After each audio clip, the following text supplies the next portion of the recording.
Hi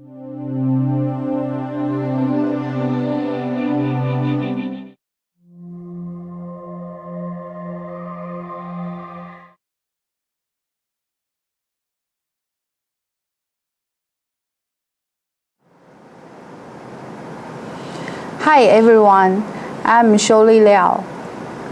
In this lesson, I will introduce Microsoft Excel 2007. You will learn the basics of spreadsheets, numbers, labels, and formulas. Using formulas, charting, and analyzing data. Everyone needs to perform simple math. Business need to keep track of sales and profits. And the individuals need to keep track of budgets. In the old days, people not only had to write down numbers on paper, but they also had to do all their calculation by hand, or with the aid of a calculator. That's why people use Excel. Instead of writing numbers on paper, they can type numbers on the computer. Instead of adding or subtracting columns or rows of numbers by hand, Excel can do it for you automatically. Basically, Excel makes it easy to type and modify numbers and then calculate new results correctly and quickly. Besides calculating numbers, spreadsheets can also store lists of data organized in rows and columns.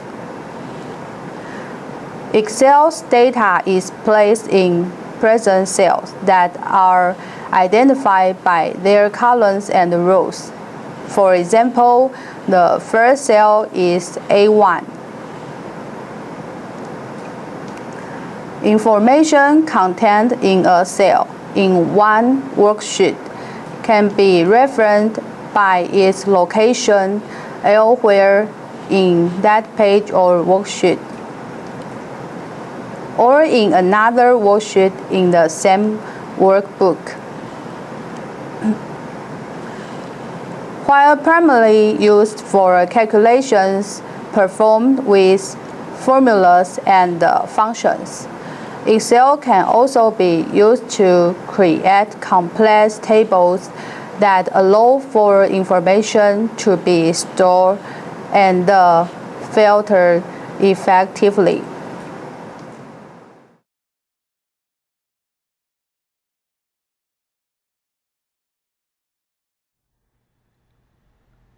Understanding spreadsheets. Excel organizes numbers in rows and columns. An entire page of rows and columns is called a spreadsheet or a worksheet. A collection of one or more worksheets is stored in a file called workbook. Each row is identified by a number such as 1 or 249, and each column is identified by letters such as A, G, or BF. The intersection of each row and column identifies a cell, which contains one of three items: numbers, text, labels, formulas. Numbers provide the data and formulas calculate that data to produce a useful result, such as adding sales results for the week. Of course, just displaying numbers on the screen may be confusing if you don't know what those numbers mean. So labels simply identify what numbers represent.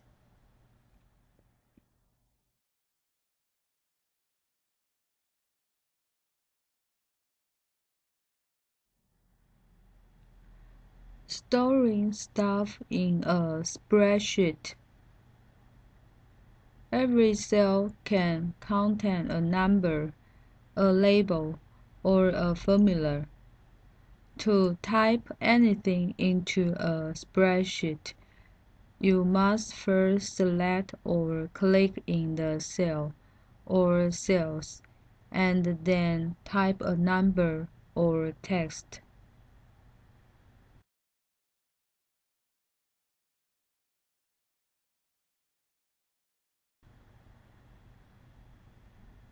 Typing data into a single cell. To type data in a single cell, follow these steps. Choose one of the following to select a single cell. Click a cell.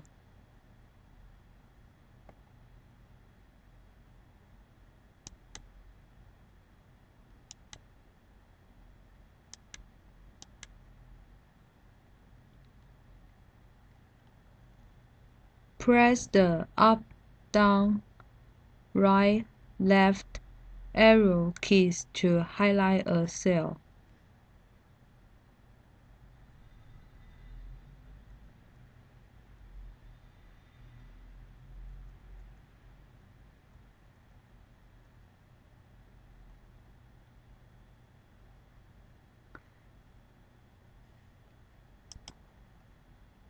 Type a number, such as 34.29 or 198.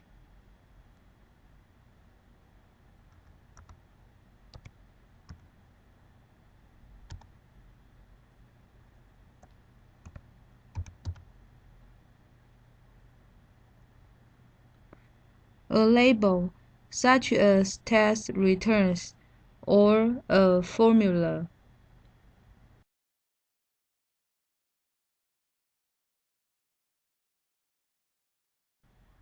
Typing data in multiple cells. After you type data in a cell, you can press one of the following 4 keystrokes to select a different cell. Enter. Select the cell below in the same column.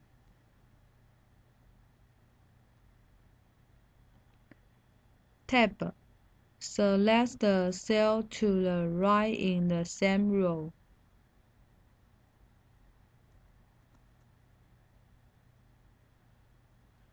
Shift Enter. Select the cell above in the same column.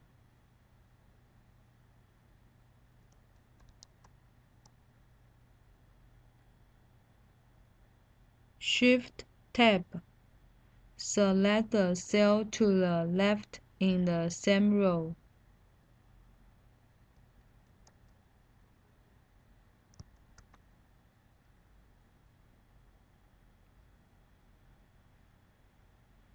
If you type data in cell A1 and press Enter, Excel selects the next cell below, which is A2.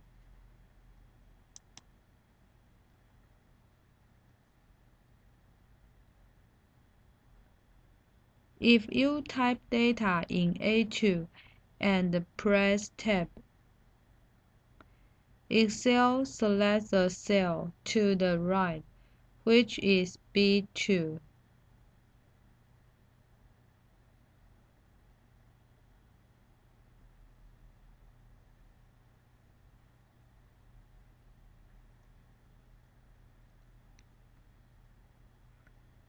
However, what if you want to type data in a cell, such as A1, and then have Excel select the next cell to the right, B1? Or what if you want to type data in cells A1 and A2, but then jump back to type additional data in cells B1 and B2?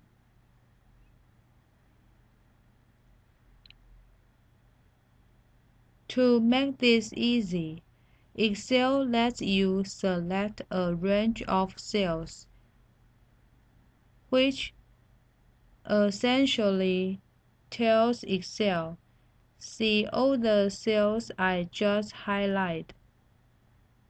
I only want to type data in those cells. After you select multiple cells, you can type data and press Enter. Excel selects the next cell down in the same column. When Excel reaches the last cell in the column, it selects the top cell of the column to the right.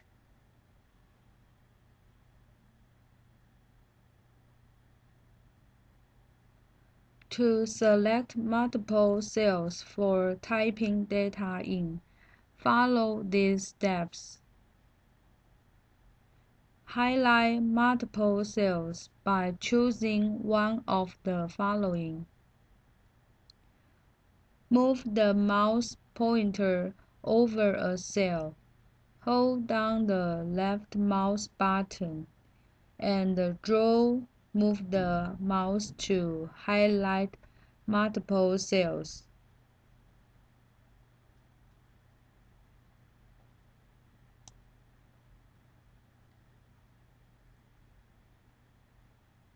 Release the left mouse button when you have selected enough cells.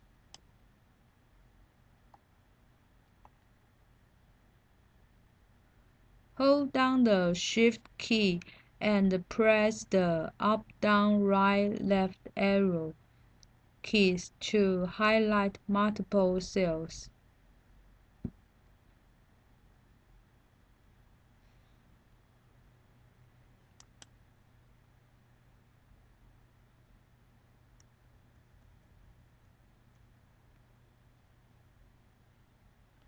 Excel selects the cell that appears in the upper left corner of your selected cells. Type a number, label, or formula.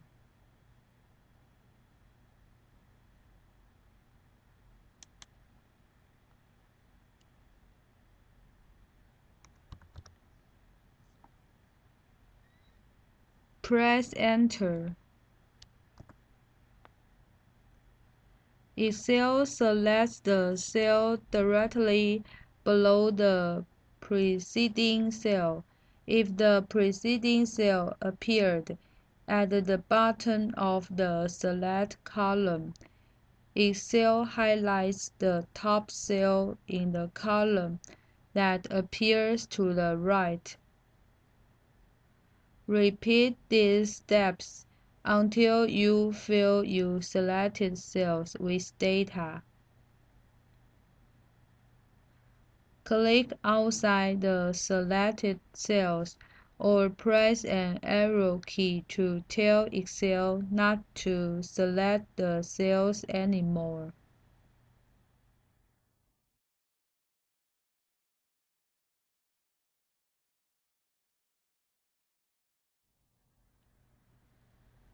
Formatting numbers and labels. When you first create a spreadsheet, numbers and labels appear as plain text. Plain labels might look boring, but plain numbers, such as 8495 or 0.39, can be difficult to read and understand.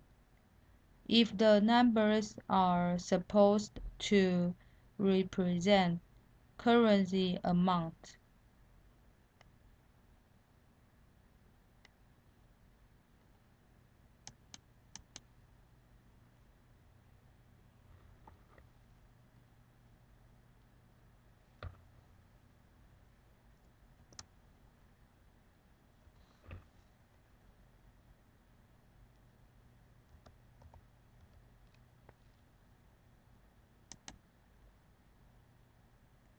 or percentage 39%.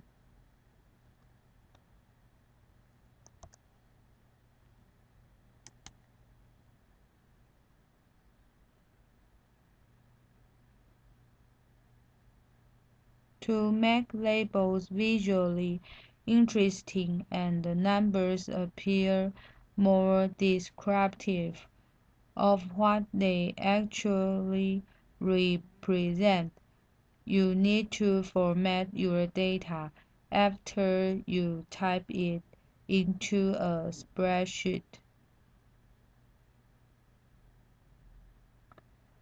You can format a cell or range of cells after you've already typed in data or before you type in any data.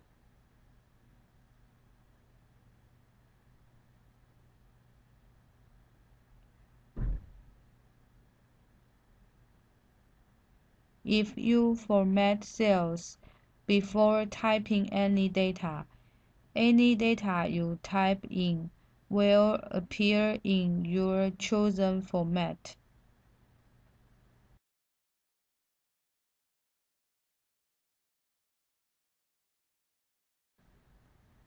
Formatting numbers. To format the appearance of numbers, follow these steps. Select one or more cells by using the mouse or keyboard. To select multiple cells, draw the mouse or hold the Shift key while pressing the arrow keys.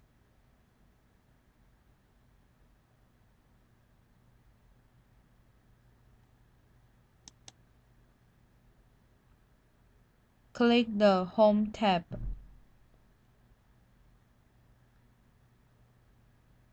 Click the Number Format List box in the Number group.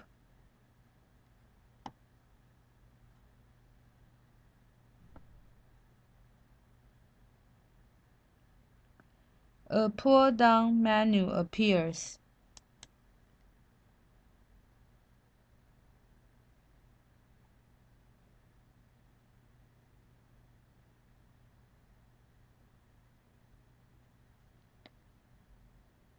The Number group also displays three icons that let you format numbers as currency, percentage, or with commas in one click.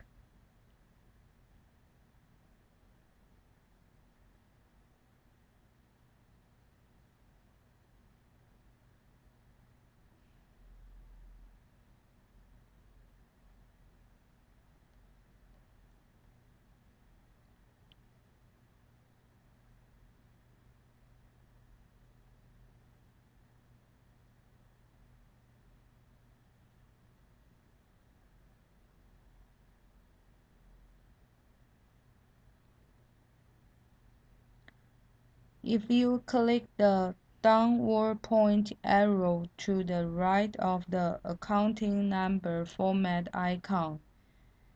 You can choose different currency symbols to use.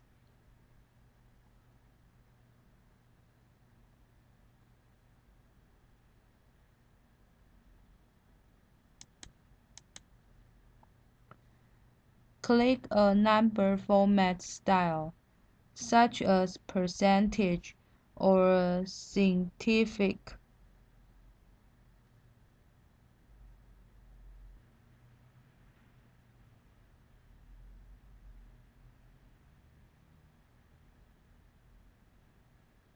Excel displays your numbers in your chosen format.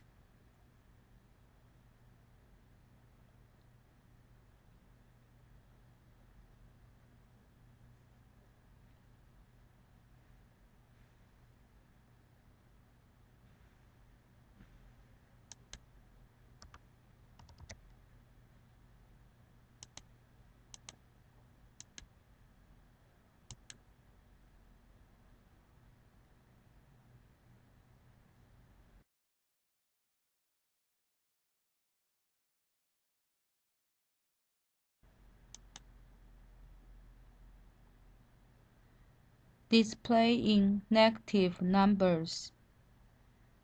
Because many people use spreadsheets for business, they often want negative numbers to appear highlighted so they can see them easier. Excel can display negative numbers in parentheses or in red so you cannot miss them.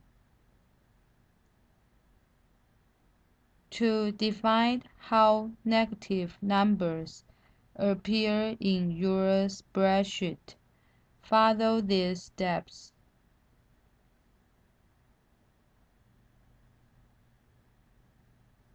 Select the cell or range of cells that you want to modify. Click the Home tab. Click the Format icon in the Cells group.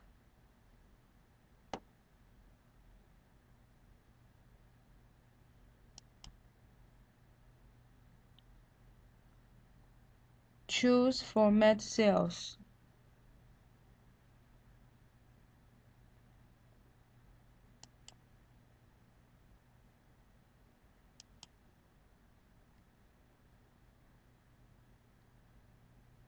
The Format Cells dialog box appears. Choose currency or number from the category list.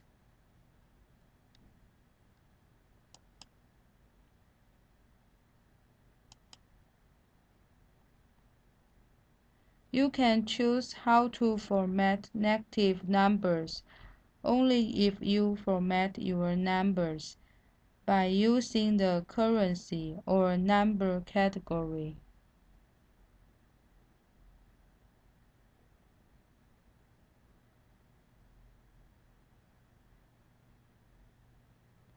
Click a negative number format and then click OK button.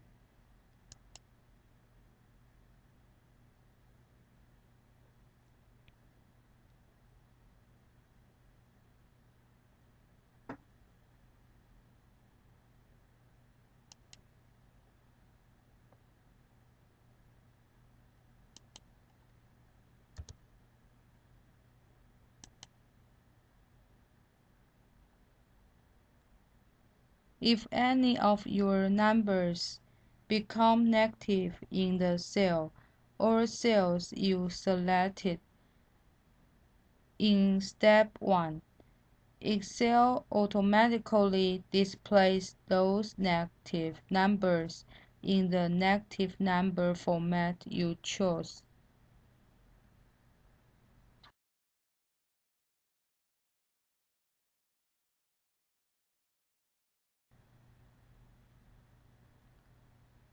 Formatting decimal numbers. If you format cells to display numbers with decimal place, such as 23.09, you can modify how many decimal places appear. To define the number of decimal places, follow these steps. Select the cell or cells that contain the numbers you want to format.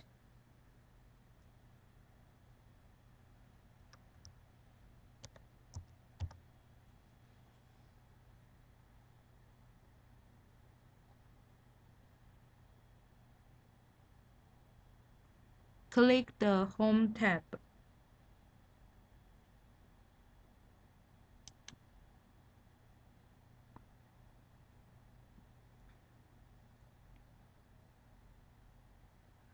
Click in the Number Format list box and choose a format that displays decimal places such as number or percentage.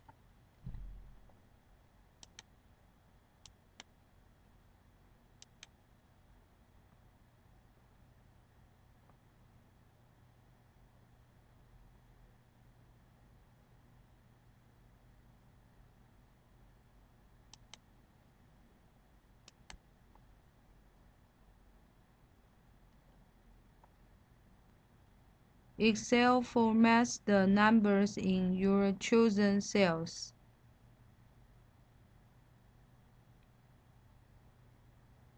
You can click the Increase Decimal, increases the number of decimal places displayed, or Decrease Decimal icon, decrease the number of decimal places displayed in the number group on the Home tab.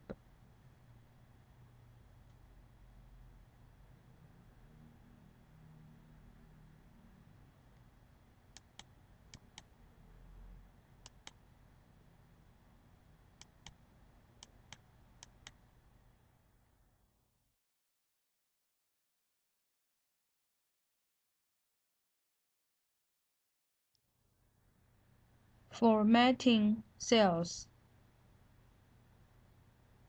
To make your data look prettier, Excel can format the appearance of cells to change the font, background color, text color, or font size used to display data in a cell. Excel provides two ways to format cells. You can use Excel's built-in formatting styles, or you can apply different types of formatting individually. Some of the individual formatting styles you can choose include font and font size, text styles, underline, italic and bold, text and background color,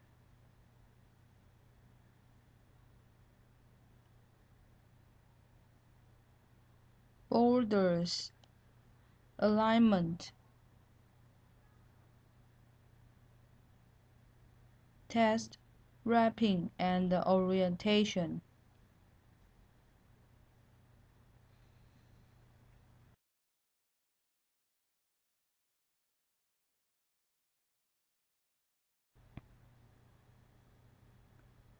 Formatting cells with built-in styles. Excel provides a variety of pre-designed formatting styles that you can apply to one or more cells. To format cells with a built-in style, follow these steps. select the cell or cells that you want to format with a built-in style.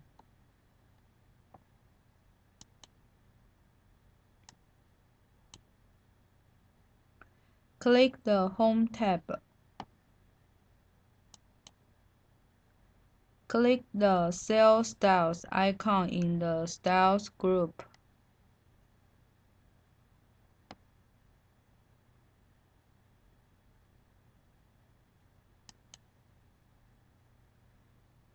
A pull-down menu appears, listing all the different styles you can choose.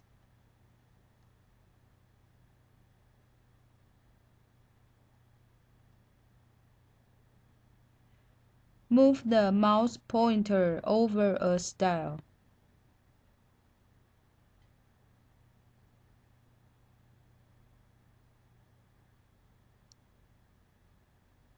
Excel displays a live preview of how your select cells will look with that particular style. Click the style you want. Excel applies your chosen style to the selected cells.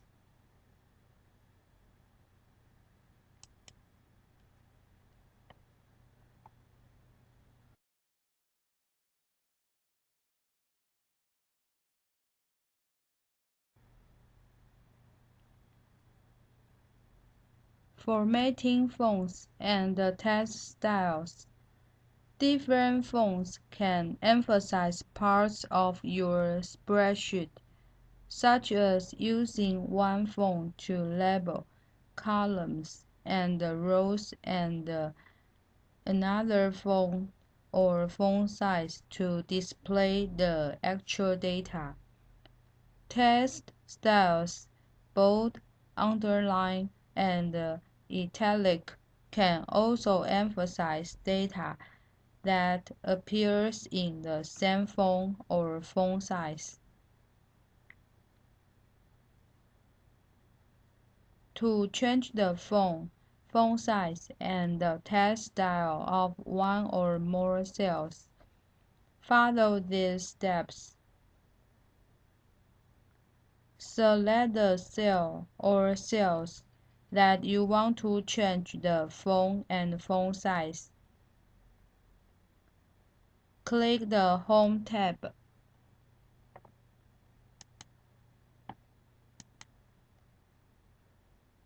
Click the Font List box.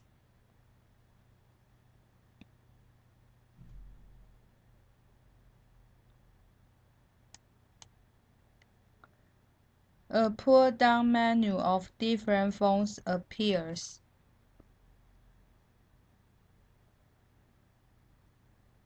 Click the font you want to use.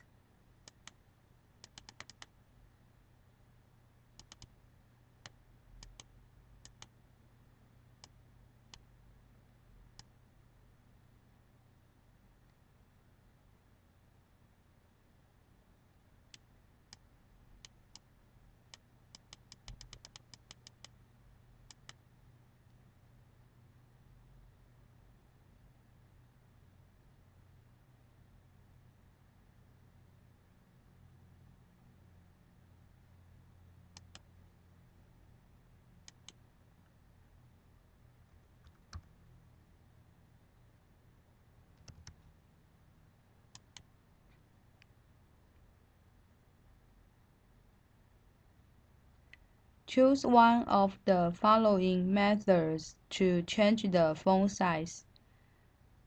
Click the Font Size List box and then choose a font size, such as 12 or 16.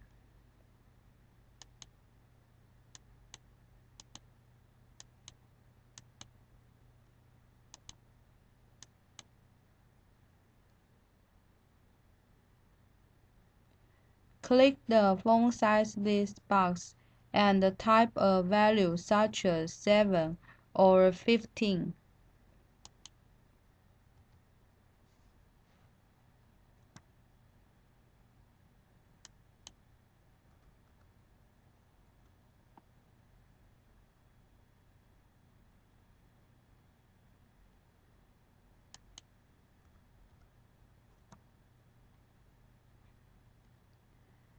Click the Increase Font Size or Decrease Font Size icon until your data appears in the size you want.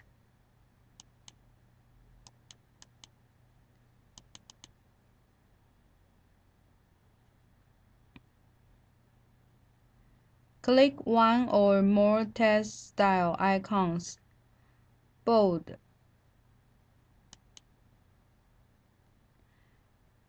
italic, underline.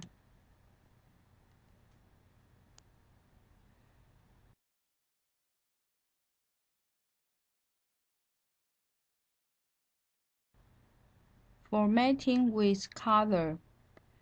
Each cell displays data in a font color and a fill color. The font color defines the color of the numbers and letters that appear inside a cell. The default font color is black. The fill color defines the color that fills the background of the cell. The default fill color is white. To change the font and fill colors of cells, follow these steps. Select the cell or cells that you want to color. Click the Home tab. Click the downward pointing arrow that appears to the right of the font color icon.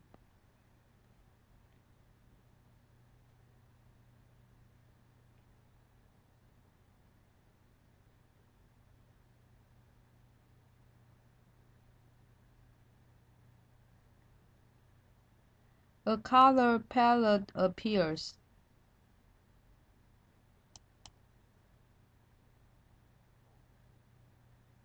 Click the color you want to use for your text.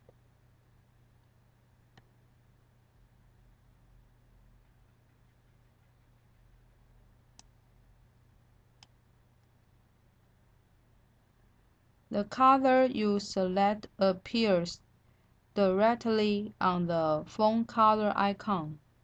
The next time you want to apply the same color to a cell, you can click the font color icon directly instead of the downward pointing arrow to the right of the font color icon.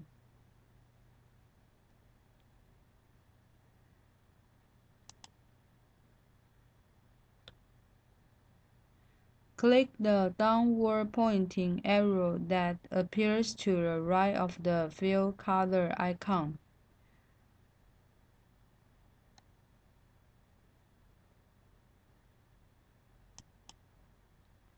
A color palette appears. Click a color to use to fill the background of your cell.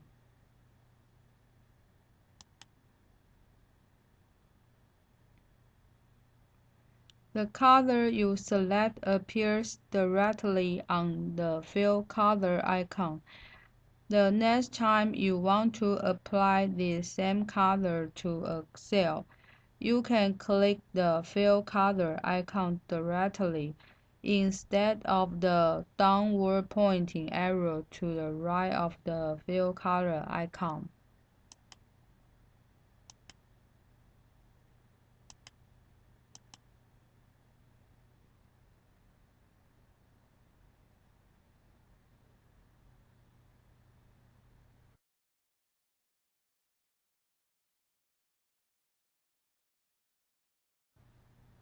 Adding borders. For another way to highlight one or more cells, you can add borders. Borders can surround the entire cell, or just the top, bottom, left, or right side of a cell. To add borders to a cell, follow these steps. Select one or more cells.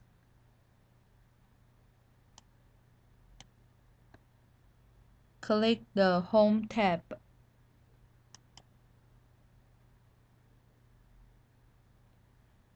Click the downward pointing arrow to the right of the border icon.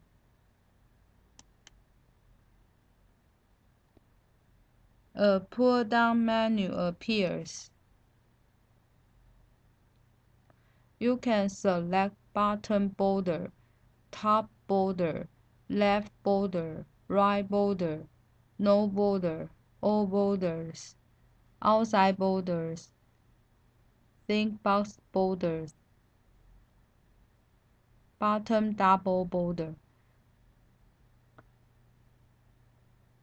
thick bottom borders, and so on.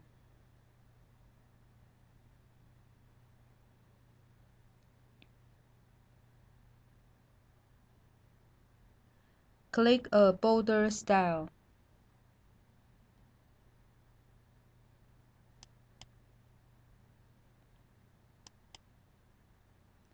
Excel displays your chosen borders around the cells you selected.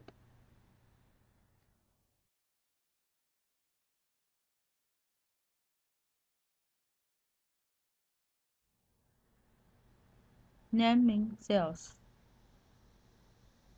One problem with the goto command is that most people won't know which cell contains the data they want to find.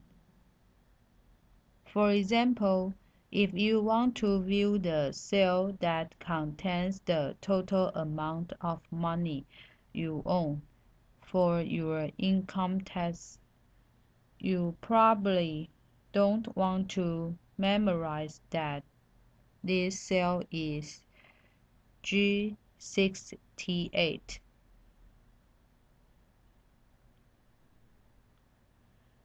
To help you identify certain cells, Excel lets you give them descriptive names. To name a cell or range of cells, follow these steps. Select the cell or cells that you want to name.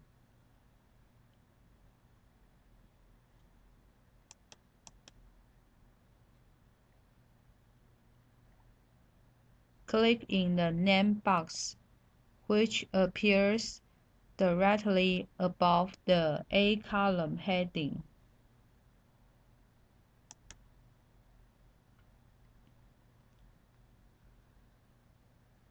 Type a descriptive name without any space and then press Enter.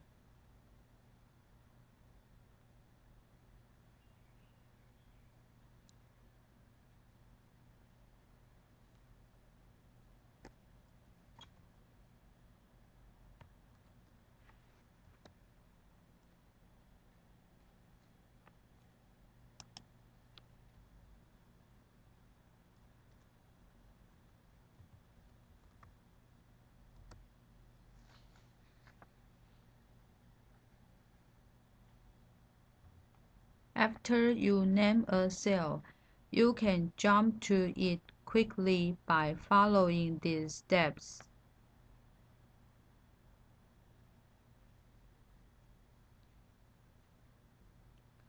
Click the downward pointing arrow to the right of the name box.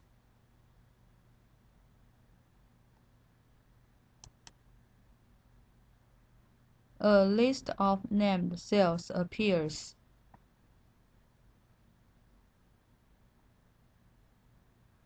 Click the named cell you want to view.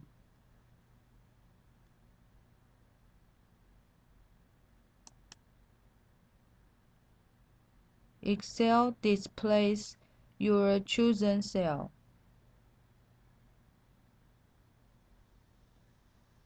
Eventually, you may want to edit or delete a name for your cells.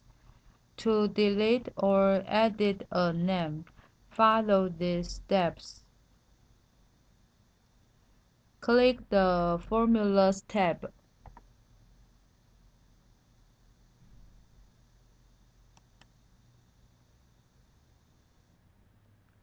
Click the Name Manager icon.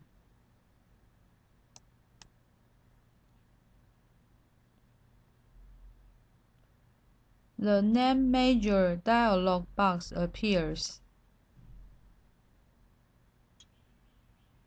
Edit or delete the named cell as follows. To edit the name, click the cell name you want to edit, and then click the Edit button.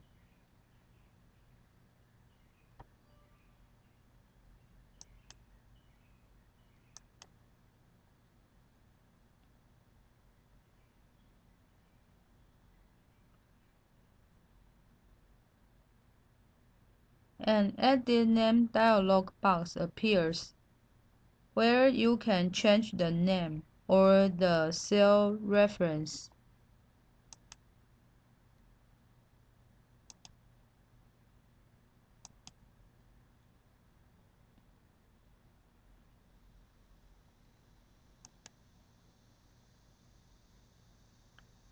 To delete the name, click the cell name you want to delete, and then click the Delete button.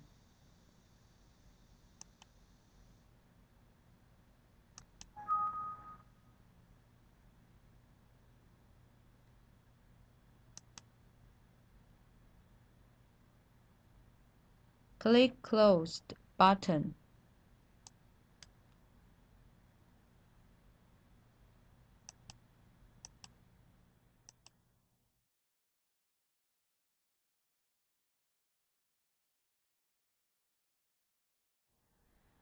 Aligning and formatting test.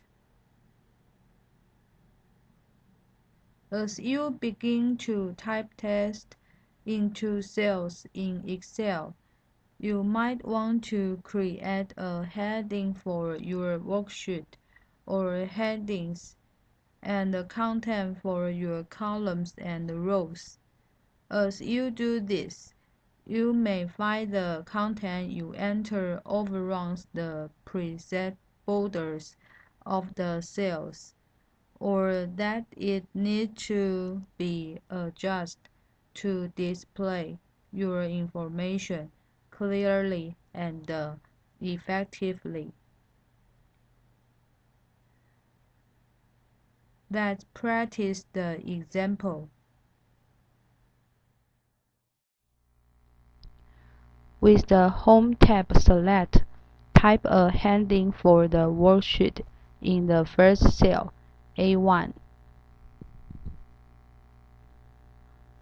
Scroll through the cells that you want your heading to span.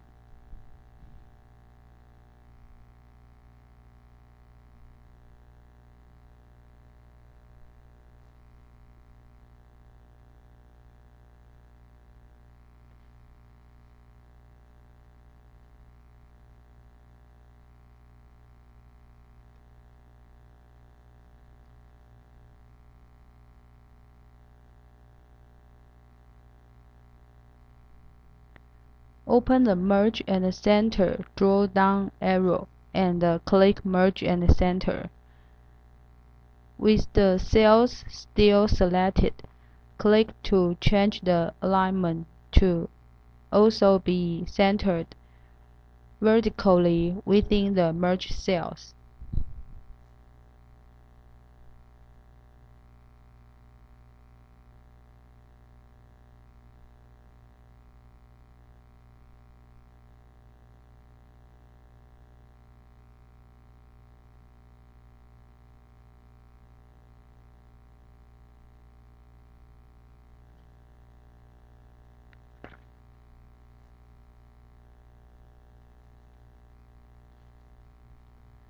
Select a cell with text and then drove through the text in the formula bar to select it.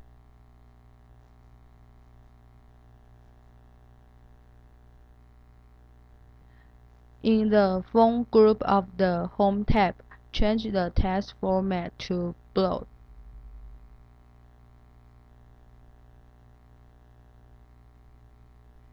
Click the Font Size Increase button to increase font size.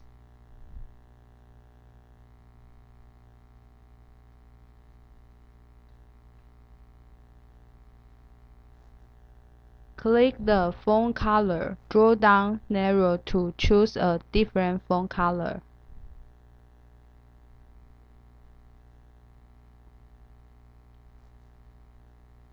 Click outside the Merge cells to see the new alignment and format applied to the selected cells. With the ribbon's Home tab select, type a heading for a column of numbers. Type a series of numbers into the cells beneath the heading.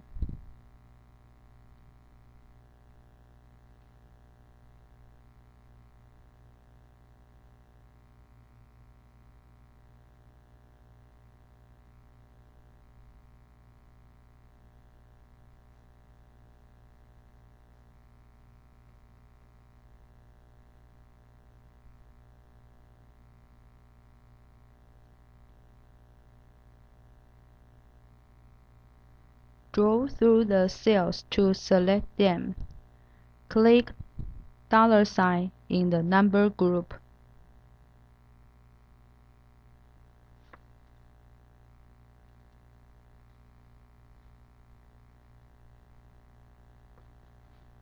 The number and the 2 decimal places are applied by default. Click the Decrease Decimal button twice to remove the decimal.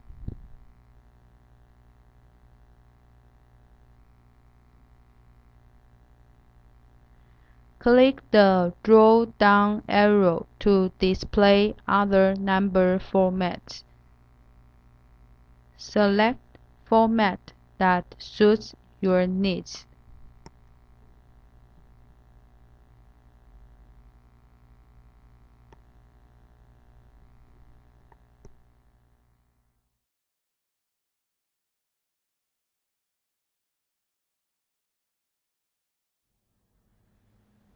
Editing a spreadsheet. The two ways to add a spreadsheet are edit the data itself, such as the labels, numbers, and the formulas that make up a spreadsheet.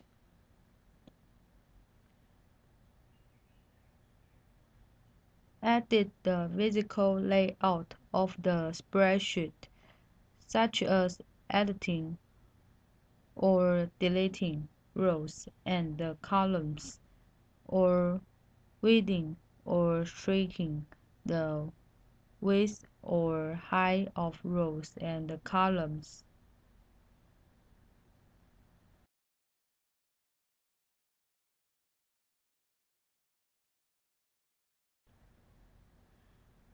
Editing data in a cell.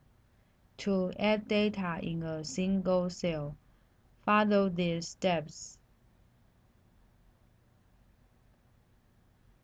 Double-click the cell that contains the data you want to edit.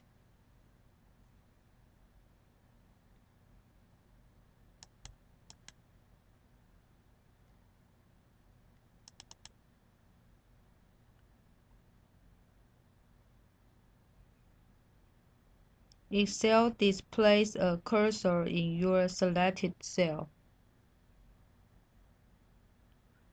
Edit your data by using the backspace or delete key, or by typing new data.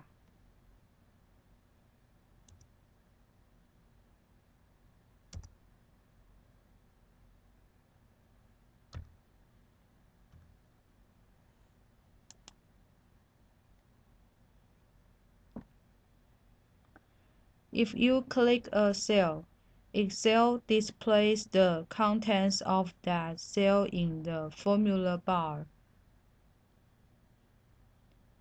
You can click and edit data directly in the formula bar, which can be more convenient for editing large amounts of data such as a formula.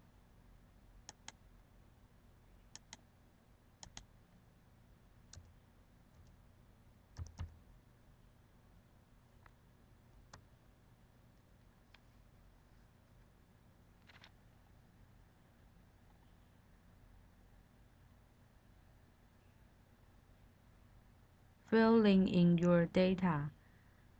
As you continue working in Excel, you can add more columns with headings and rows of data to begin to make the information look clean and professional.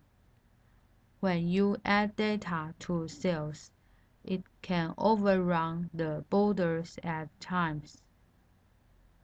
You can use the Format feature in the Cells group of the Home tab to make the information fit inside the columns or rows of your worksheet. Let's practice the example.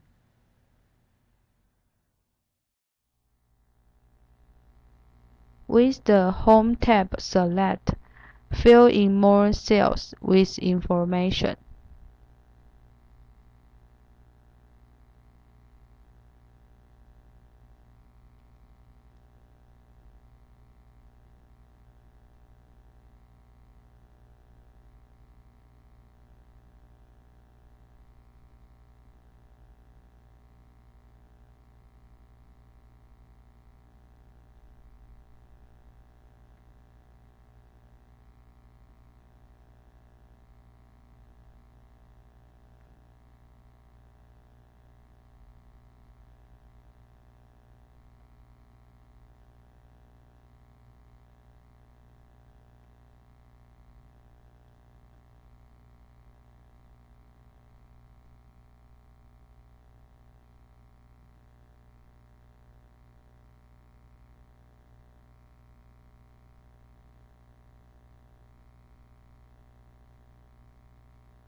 With some of the columns not large enough to show all information, drag through the column headings to select the field in columns.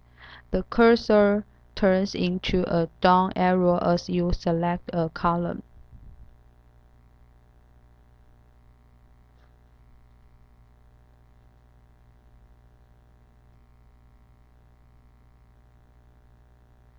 Click Format, then click Auto Fit Column Width.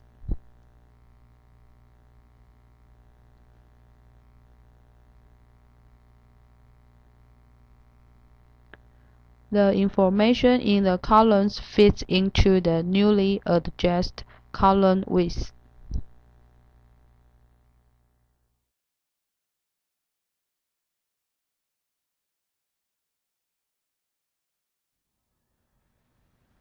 Changing the size of rows and columns with the mouse. Using the mouse can be a quick way to modify the size of rows and columns. To change the height of a row or the width of a column, follow these steps. Move the mouse pointer over the bottom line of a row heading, such as the 2 or 18 heading,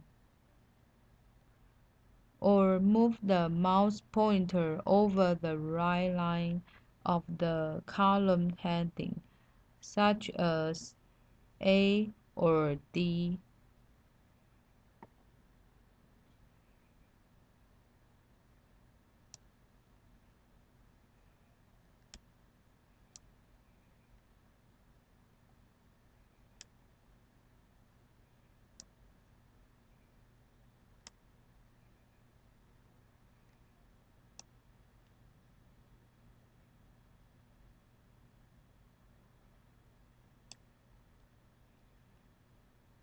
The mouse pointer turns into a two-way pointing arrow. Hold down the left mouse button and move the mouse.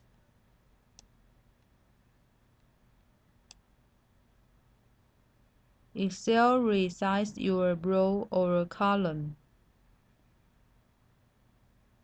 Release the left mouse button when you are happy with the size of your row or column.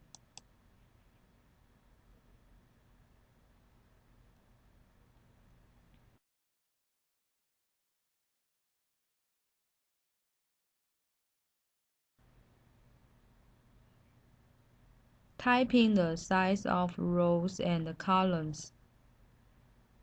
If you need to resize a row or column to precise value, it's easier to type a specific value into the row height or column width dialog box instead. To type a value into a row height or column width dialog box, follow these steps. Click the Home tab.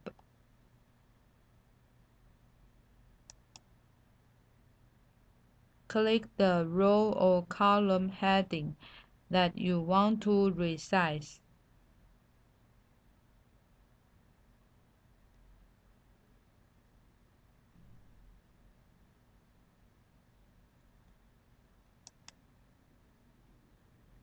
Excel highlights your entire row or column.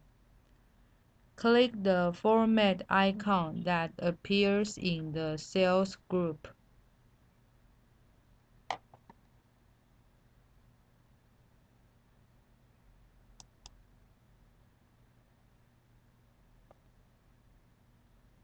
A pull-down menu appears. Click Height or Width.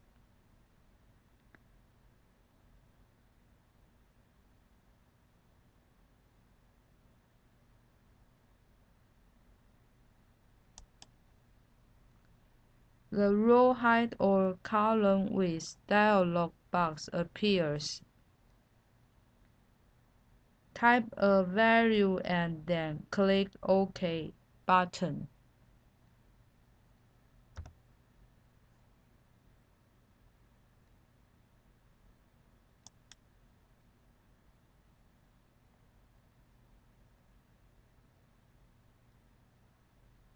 Excel resize your row or column.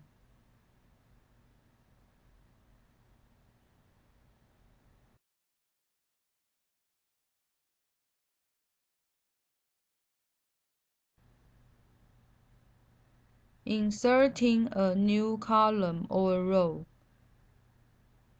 If you determine that you need to add more information, you can always add a column or row to your spreadsheet.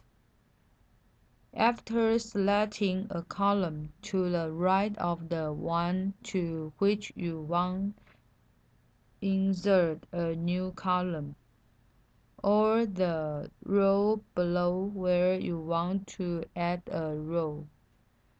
You can click Insert to add a column or row, and a new column or row for information is inserted. Let's practice the example. On the Home tab, select a column before which you want to insert new columns.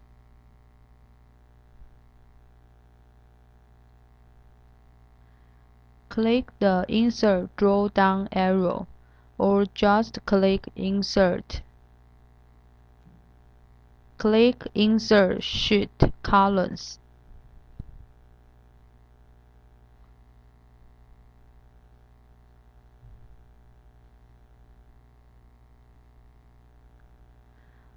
A new selected column is inserted.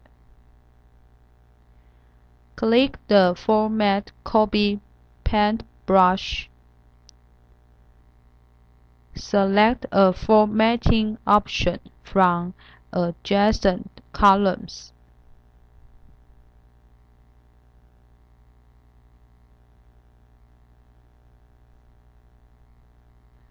The new column is ready to fill in. You can grab the column border. The cursor turns into white arrows to move the border to within the column.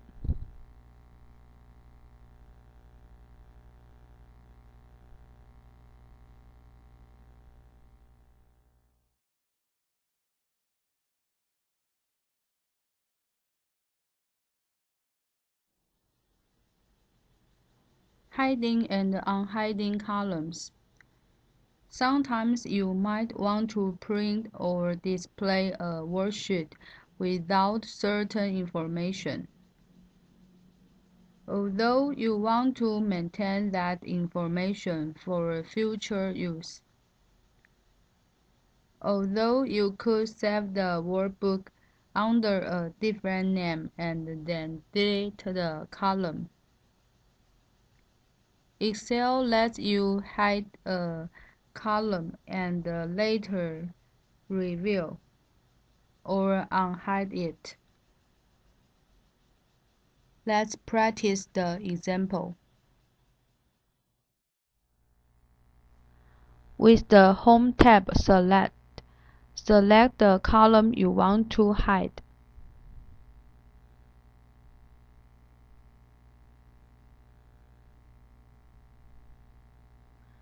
Click the Format drop-down arrow. Click Hide and Unhide. Click Hide Columns.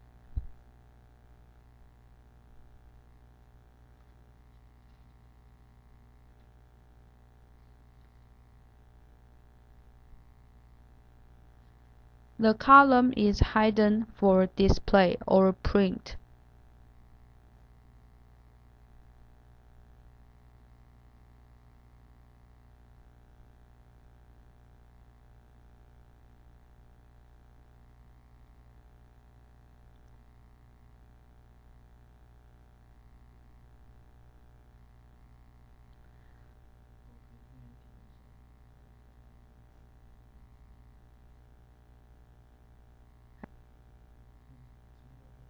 Click the column names to select columns on both sides of hidden column. The cursor points down when columns are selected.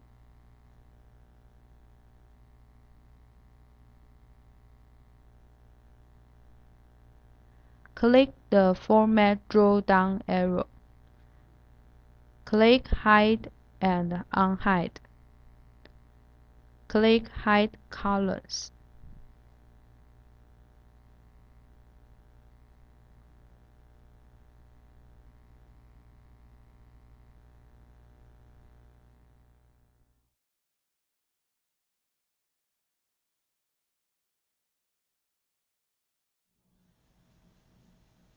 Editing Sheets. For greater flexibility, Excel lets you create individual spreadsheets that you can save in a single workbook. When you load Excel, it automatically provides you with 3 sheets, but you can add more if you need them.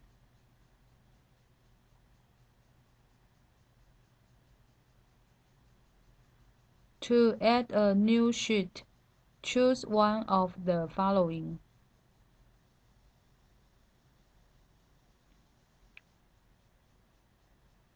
Click the Insert Worksheet icon that appears to the right of your existing tabs, or press Shift F11.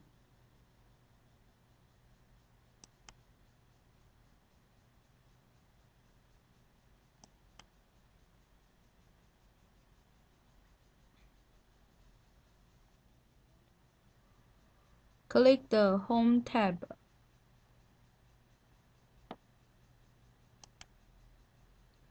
Click the downward pointing arrow next to the Insert icon in the Cells group, and then choose Insert Sheet.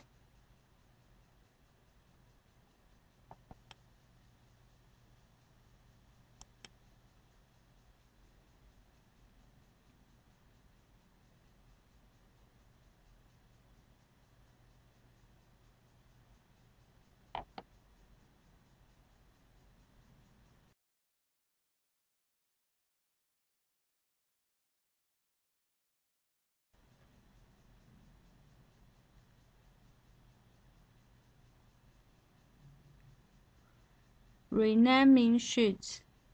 By default, Excel gives each sheet a generic name, such as Sheet 1.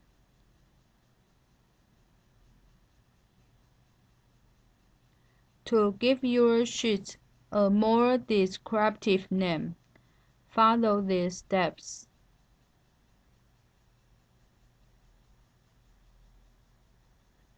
Choose one of the following. Double-click the Sheet tab that you want to rename.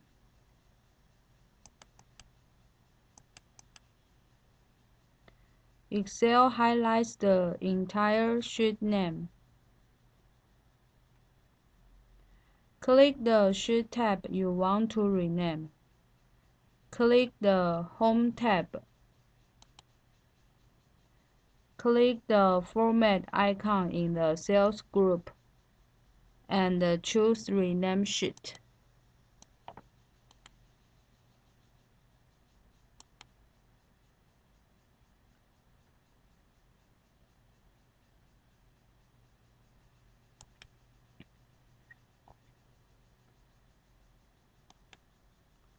Right-click the Sheet tab you want to rename.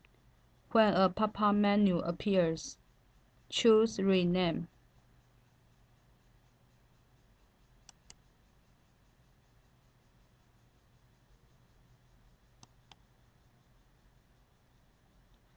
Type a new name for your sheet and press Enter when you are done.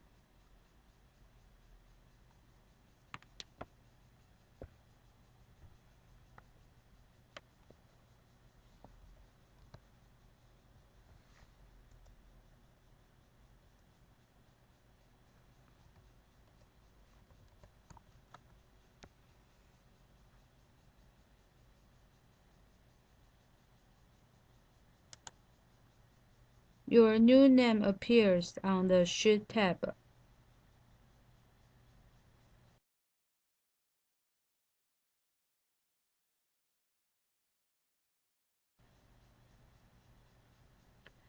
Rearranging sheets. You can rearrange the order that your sheets appear in your workbook. To rearrange a sheet, follow these steps. Move the mouse pointer over the Sheet tab that you want to move.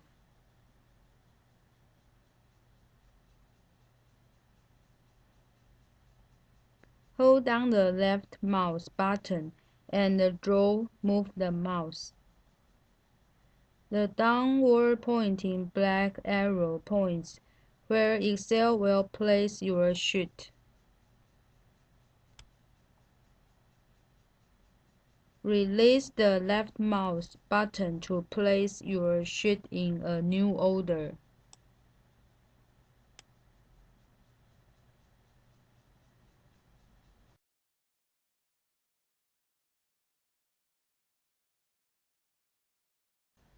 Deleting a sheet.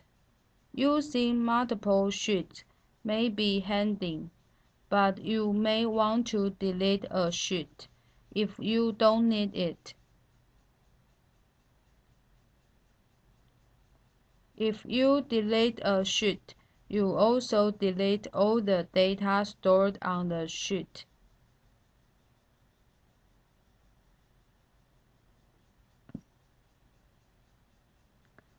To delete a sheet, follow these steps. Click on the sheet that you want to delete.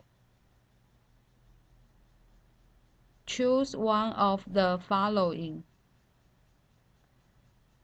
Right-click the tab of the sheet you want to delete. When a pop-up menu appears, click Delete.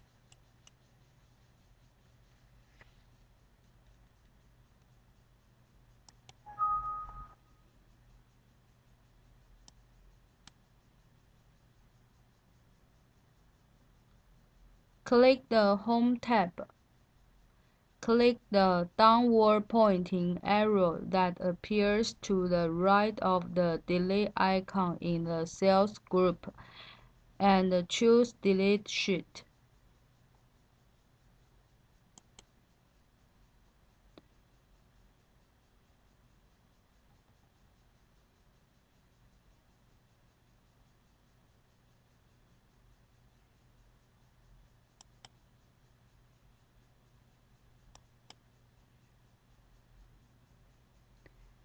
If your sheet is empty, Excel deletes the sheet right away. If your sheet contains data, a dialog box appears to warn you that you lost any data stored on the sheet. Click Delete. Excel deletes your sheet along with any data on it.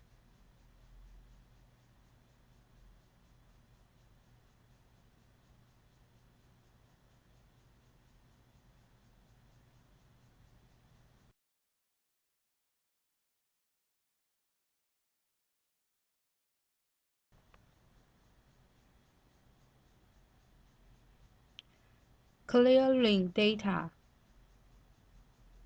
After you create a spreadsheet, you may need to delete data, formulas, or just the formatting that defines the appearance of your data.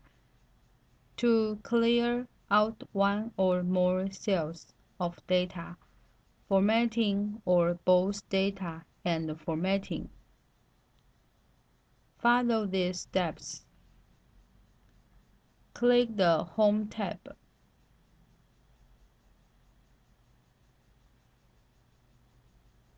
Select the cell or cells that contain the data you want to clear. Click the downward pointing arrow to the right of the Clear icon in the editing group.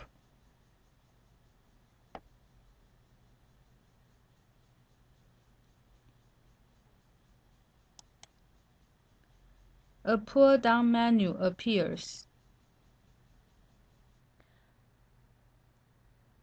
Choose one of the following.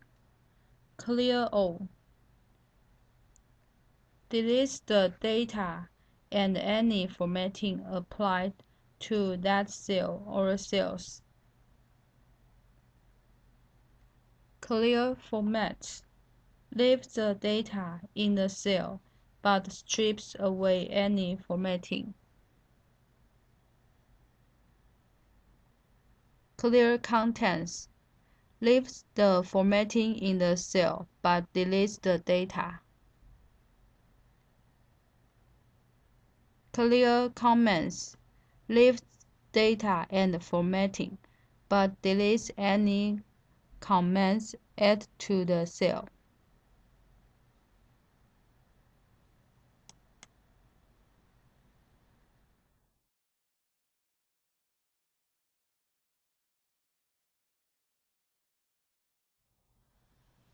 Working with data, functions, and formulas.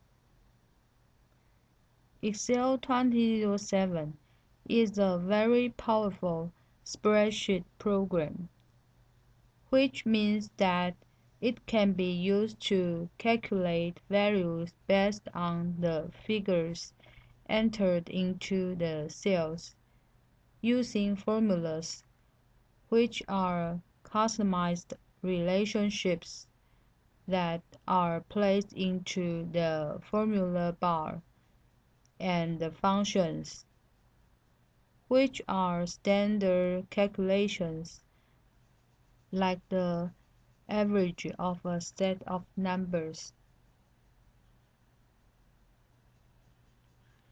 Excel provides numerous features to work with data effectively.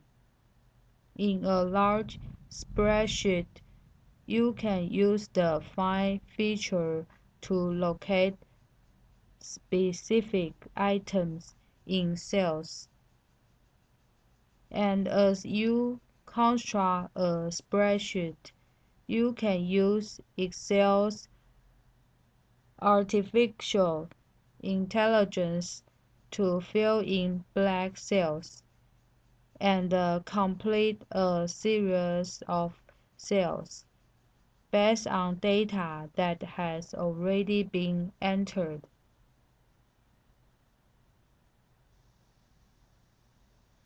The Formulas tab of the Excel 2007 ribbon provides a wide array of functions, from very simple calculations like averages or maxima values to complex and specialized functions for financial and other types of applications. The Excel function library contains the many Excel function options broken down by category.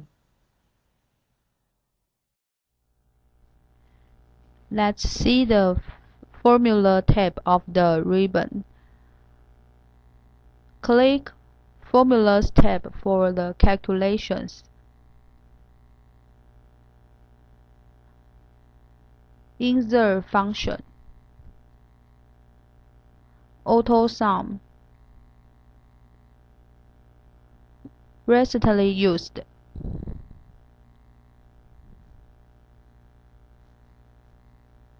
Date and time.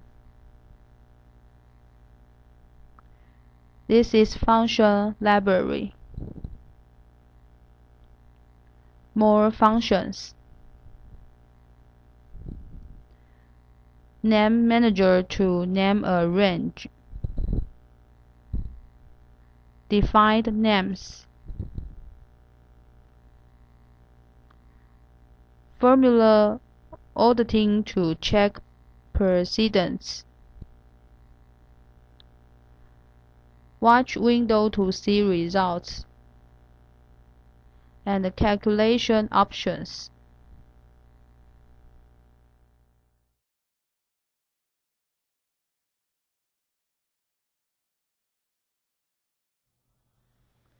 Finding data. As you create large spreadsheets, you might need to locate specific words, phrases, or numbers on a complex worksheet.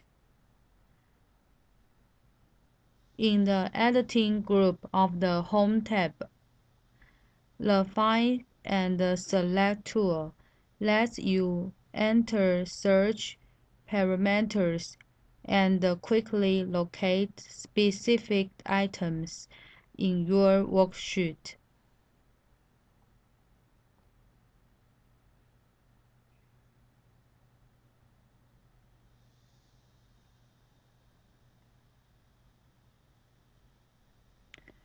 Let's practice the example.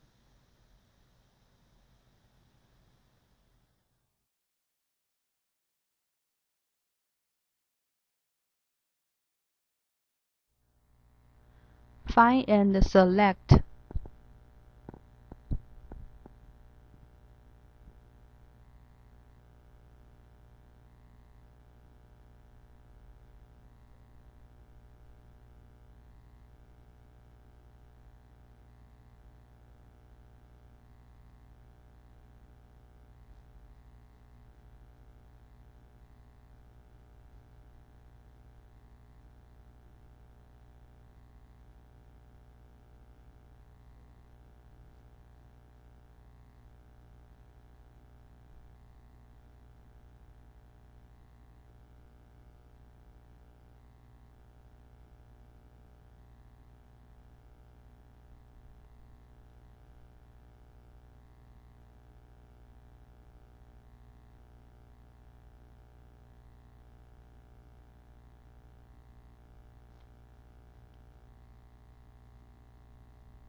With the Home tab select, click Find and Select.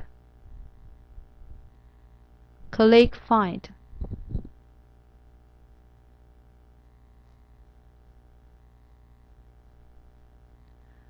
Enter a search term. Click Find All.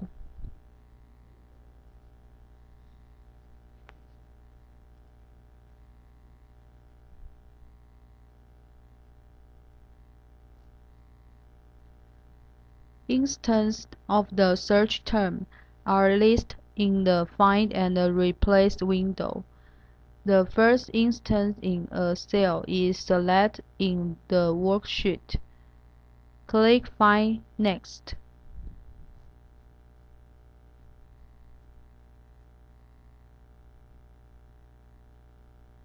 The next instance of search term is selected in the worksheet.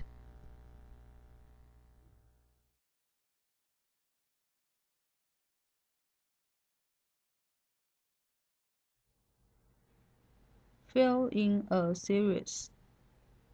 Excel has its own way to guessing what you might want in the rest of a group of cells, in which you have already entered some data and automatically filling in those cells based on your entries.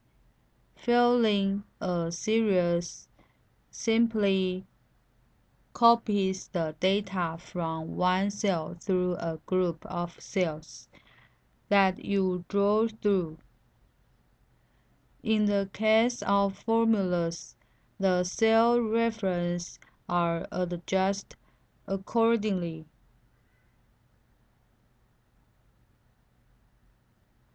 Autocomplete extrapolates from your previous entries to guess the results.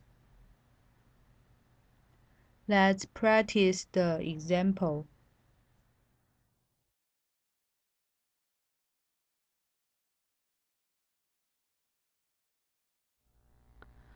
Autofill options.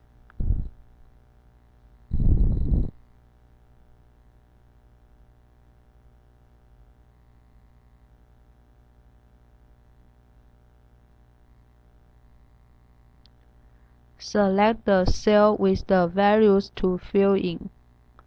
Draw the selection handle through the rest of cells.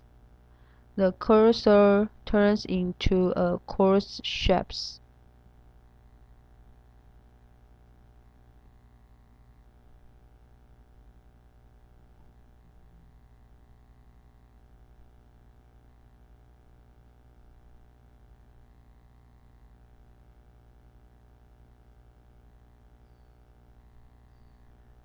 Excel copies the cells by default. Click the Autofill options drop-down arrow.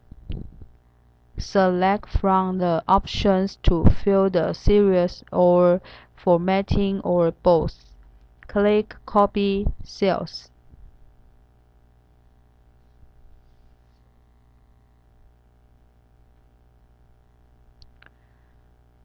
Enter the beginning of sequence of cells that have a probable order. Grab the selection handle and begin drawing through the next set of cells. Excel fills in the values of the cells based on the previous entries.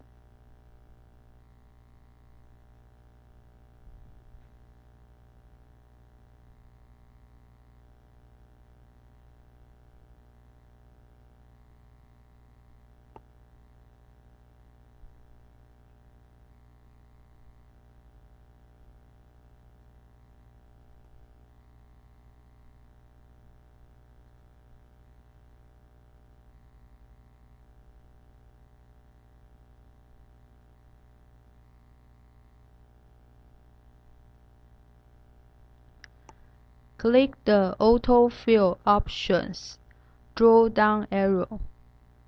Select from the options to fill the series or formatting or both. Click Fill Series.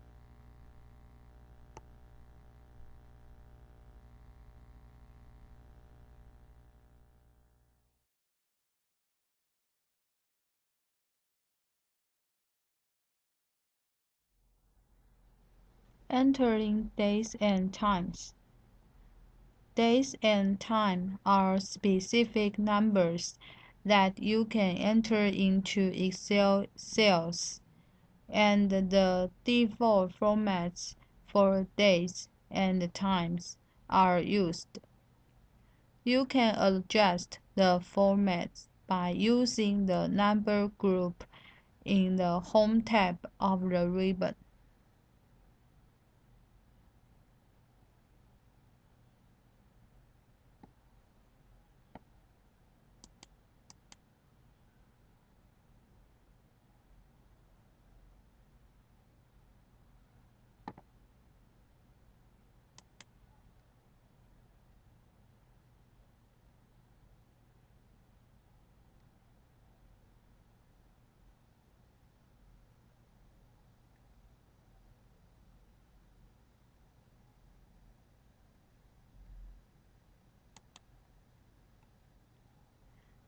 Let's practice the example. In the Home tab of the ribbon, type a date in a cell.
对，先打一个 date。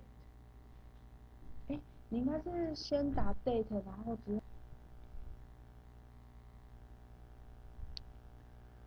In the Home tab of the ribbon, type a date in a cell. Type a time.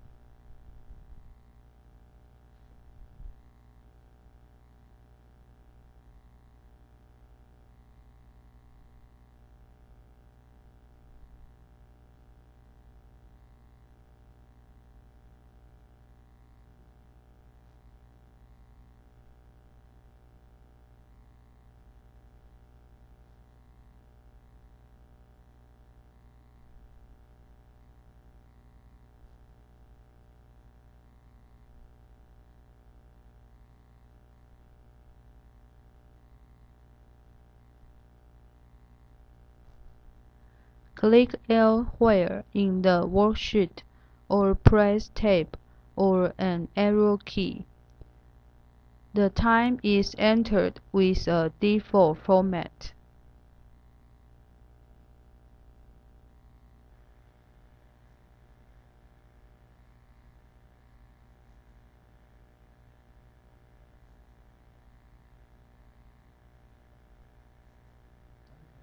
所以是什么？从哪边？从5开始。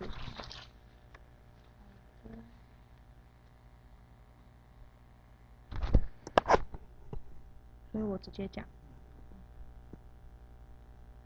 Select the data in the worksheet. Click the dialog launch icon for the number group in the Home tab.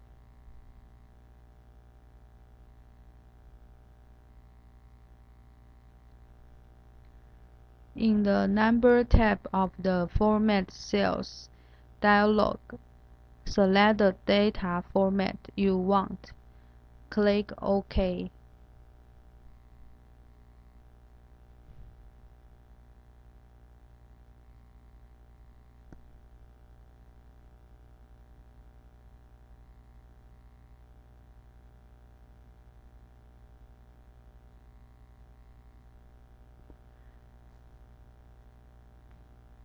The date and time are set. You can repeat the process to reform the The date and time are set. You can repeat the process to reformat the time.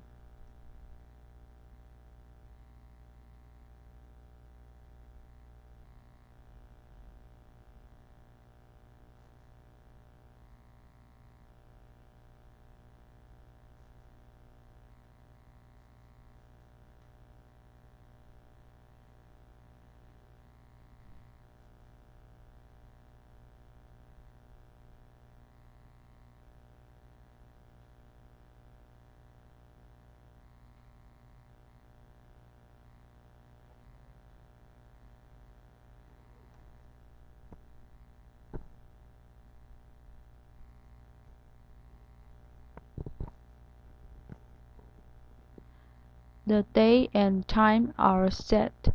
You can repeat the process to reformat the time.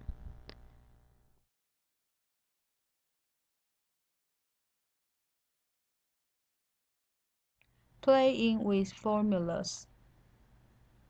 What makes Excel useful is its ability to manipulate data by using formulas. Formulas can be as simple as adding two or more numbers together or as complicated as calculating a second-order differential equation.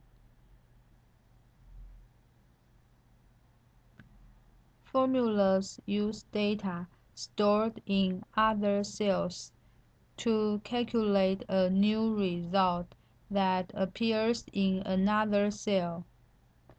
To create even more complicated spreadsheets, you can even make a formula use data from other formulas so that changes in a single cell can ripple throughout an entire spreadsheet.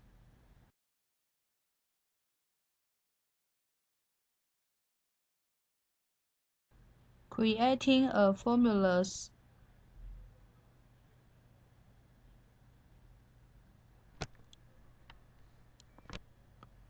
Formulas consist of three crucial bits of information: an equal sign, one or more cell reference, the type of calculation to do on the data, addition, subtraction, and so on.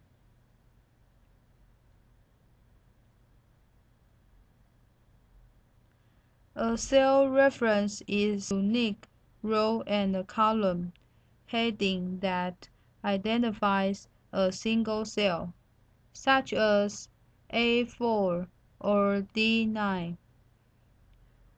The four common calculations that a formula can use are addition, subtraction, multiplication, and division. Percentage, exponentiation, equal, greater than, less than, greater than or equal to, less than or equal to, not equal to.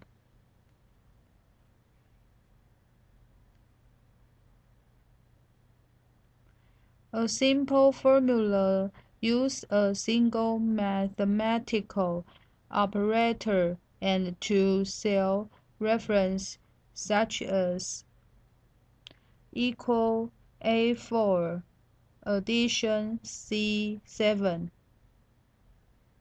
This formula consists of three parts: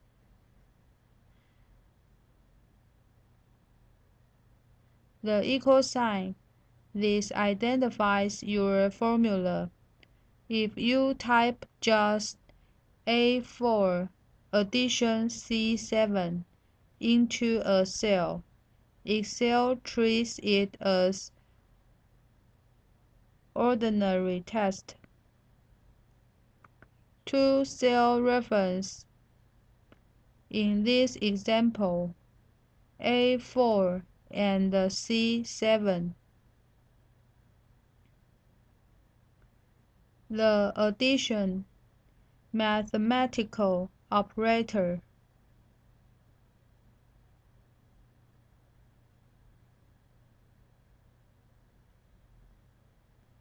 To type a formula in a cell, follow these steps.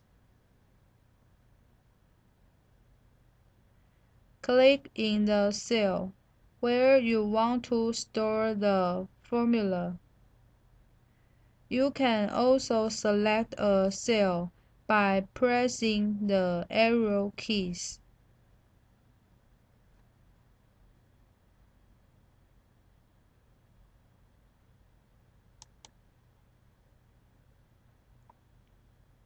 Excel highlights your select cell. Type the equal sign.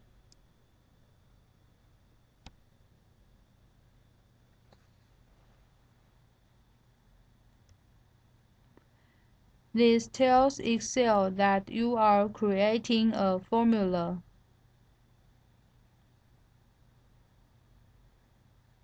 Type your formula that includes one or more cell references that identify cells that contain data, such as A4 or E8. For example, if you want to add the numbers stored in cells A4 and E8, you would type equal A4 addition E8.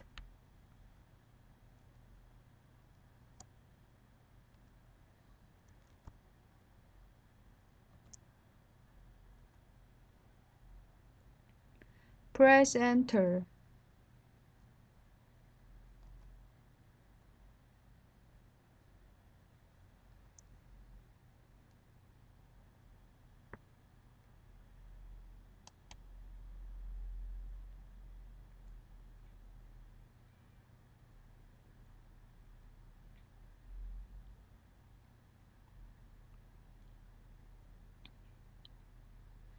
Typing cell references can get cumbersome because you have to match the row and the column headings of a cell correctly. As a faster alternative, you can use the mouse to click any cell that contains data. Then Excel types that cell reference into your formula automatically.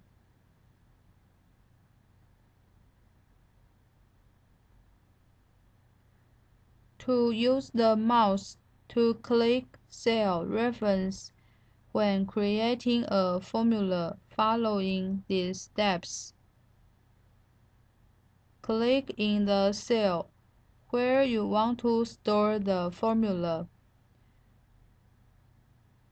You can also select the cell by pressing the arrow keys.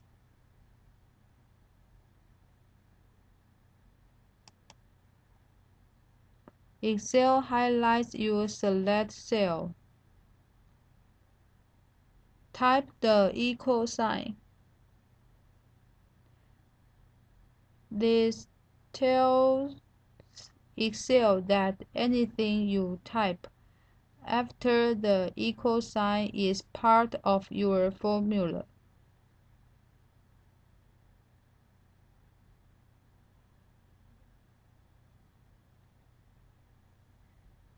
Type any mathematical operators and click any cells that contain data, such as L6 or M7.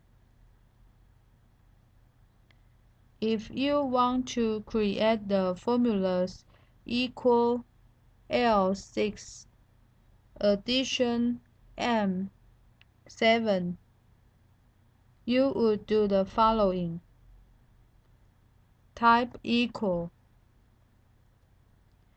This tells Excel that you're creating a formula.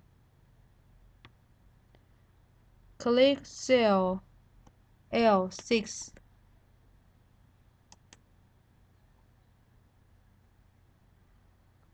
Excel types the L6 cell reference in your formula automatically.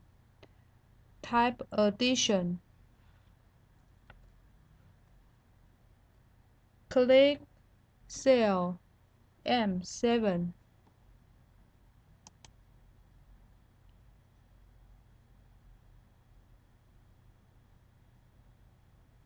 Excel types in the M7 cell reference in your formula automatically.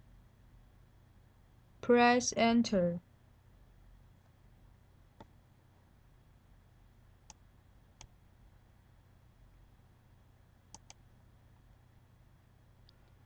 After you finish creating a formula, you can type data into the cell reference used in your formula to calculate a new result.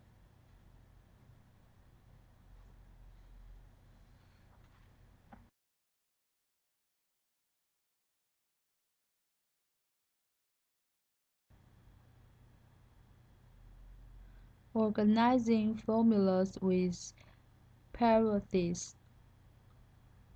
Formulas can be as simple as a single mathematical operator, such as equal D3, multiplication E4.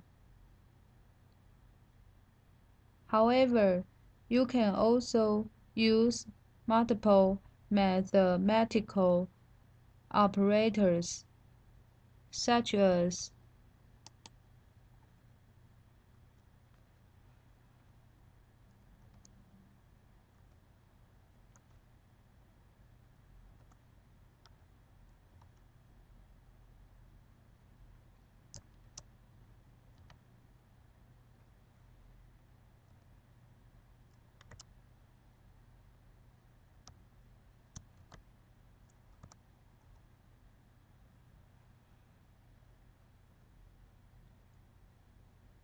these formulas.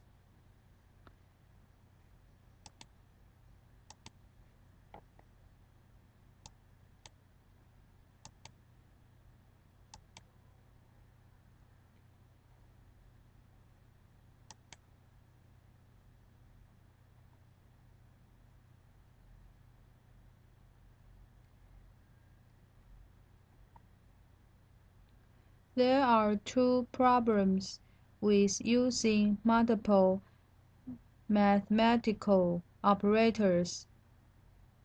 First, they make a formula harder to read and understand. Second, Excel calculates mathematical operators from left to right based on precedence, which means a formula may calculate results differently than you intend. Precedence tells Excel which mathematical operators to calculate first. For example, Excel calculates multiplication before it calculates addition. If you had a formula like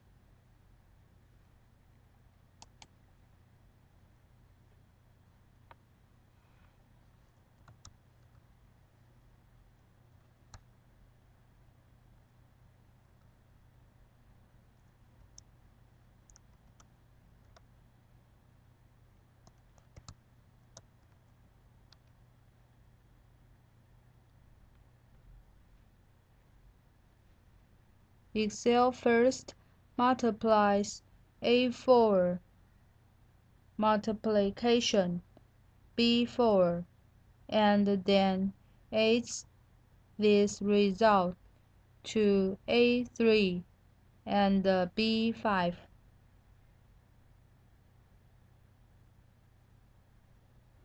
Typing parentheses around cell references and mathematical operators not only organize your formulas but also tells Excel specifically how you want to calculate a formula.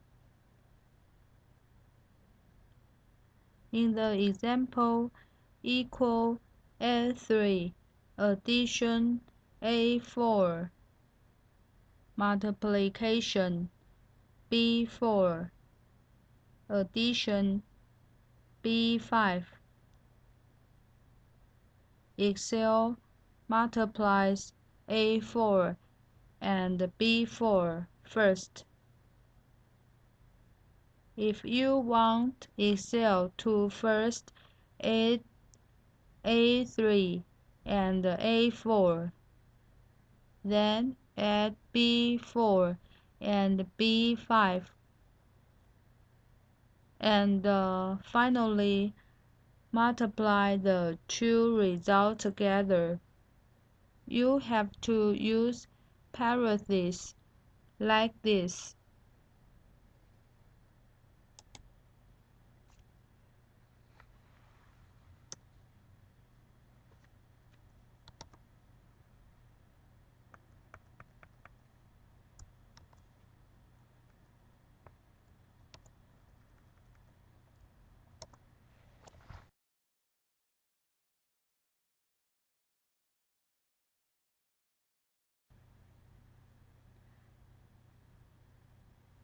Copying formulas. In many spreadsheets, you may need to create similar formulas that use different data. For example, you may have a spreadsheet that needs to add the same number of cells in adjacent columns. You could type nearly identical formulas in multiple cells, but that's tedious and error-prone. For a faster way, you can copy a formula and paste it in another cell. Then Excel automatically changes the cell references.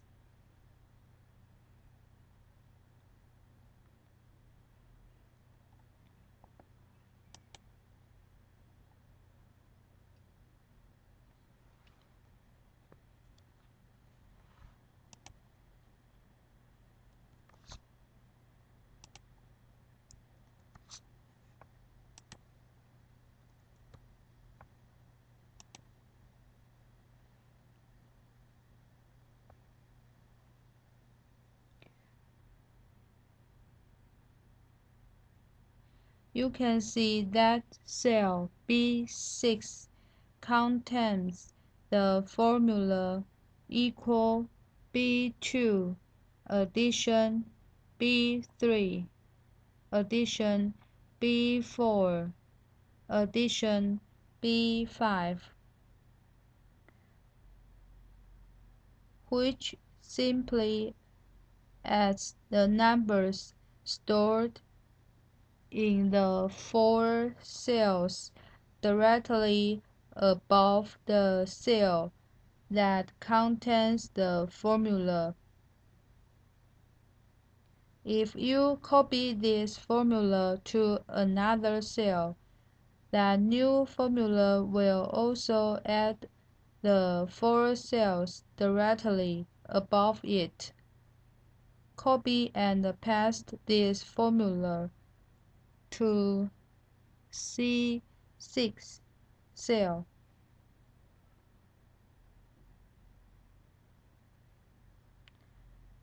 and Excel changes the formula to equal C2 addition C3 addition C4 addition C5.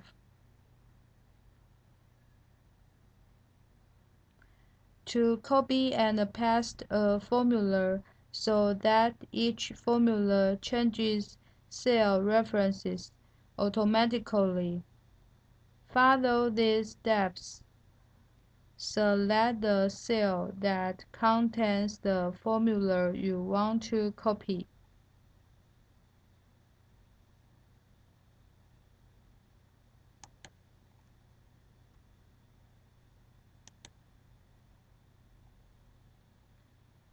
Press Ctrl+C or click the copy icon under the Home tab.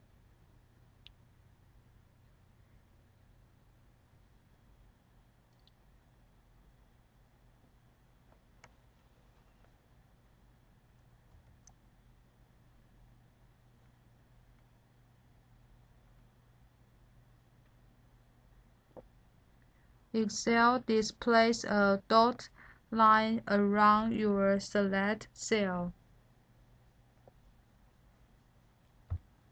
Select the cell or cells where you want to paste your formula.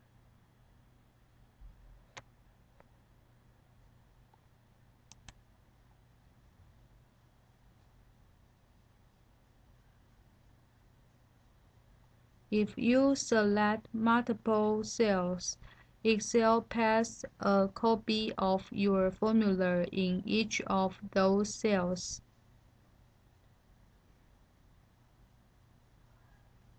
Press Ctrl+V or click the Paste icon under the Home tab.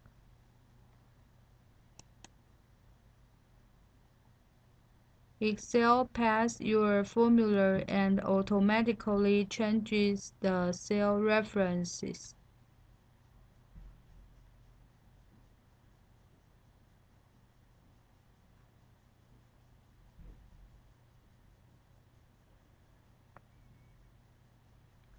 Press ESC or double-click away from the cell with the dot line to make the dot line go away.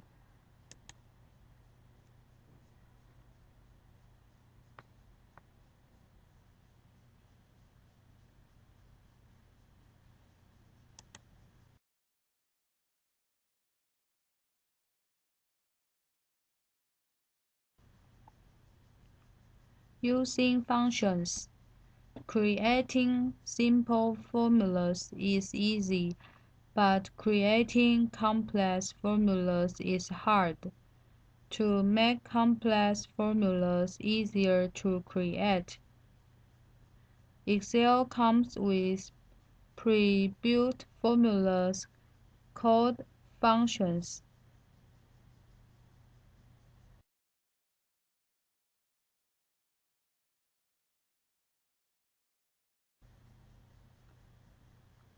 Common Excel functions.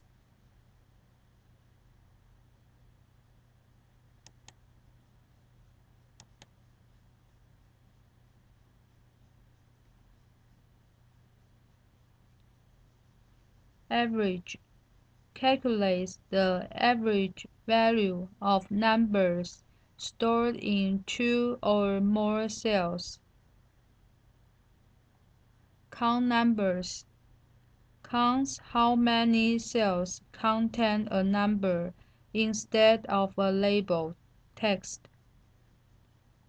Max finds the largest number stored in two or more cells. Min finds the smallest number stored in two or more cells. Round rounds a decimal number to a specific number of digits. Squared calculates the square root of a number.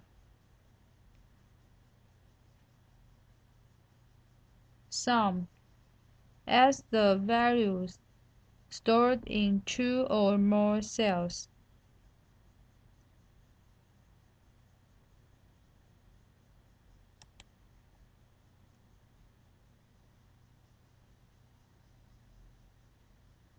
Excel literally provides hundreds of functions that you can use by themselves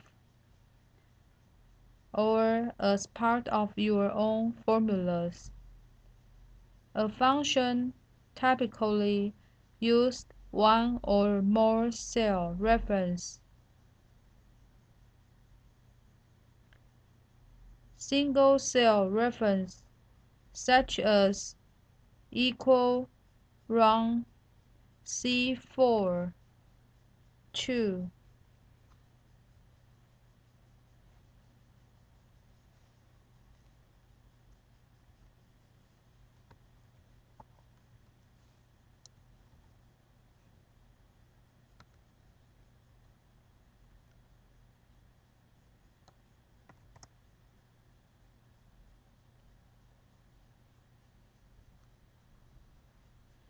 which rounds the number found in cell C4 to 2 decimal place.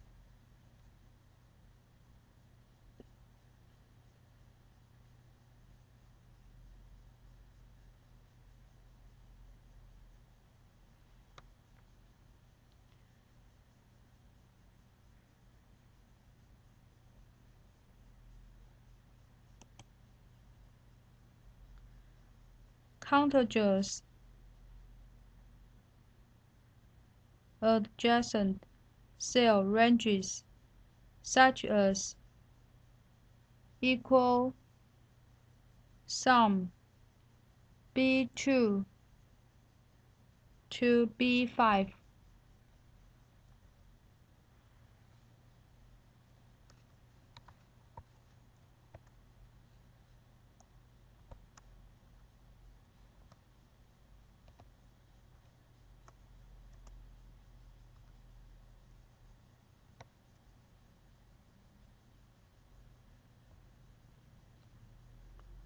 Which adds all the numbers found in cells B2, B3, B4, B5.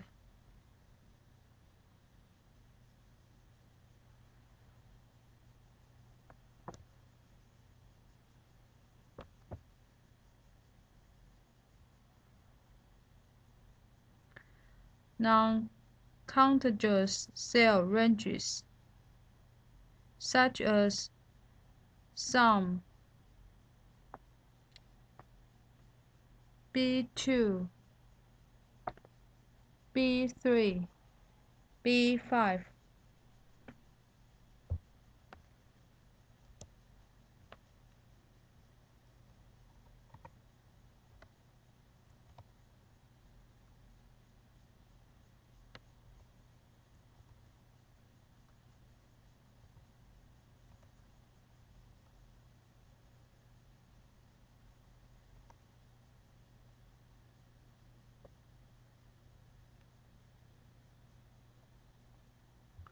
Which adds all the numbers found in cells B2, B3, B5.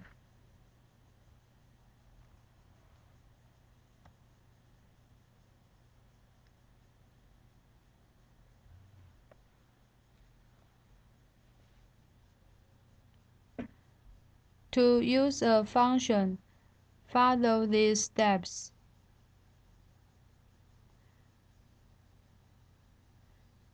Click in the cell where you want to create a formula using a function.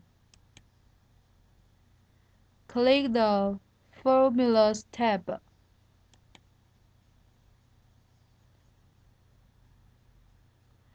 Click one of the following function icons in the Function Library group.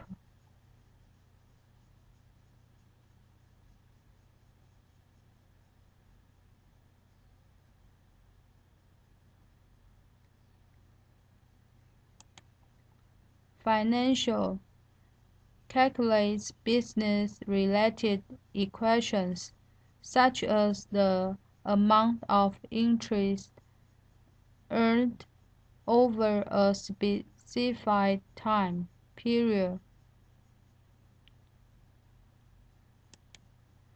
Logical provides logical operators to manipulate true and false, also known as Boolean values.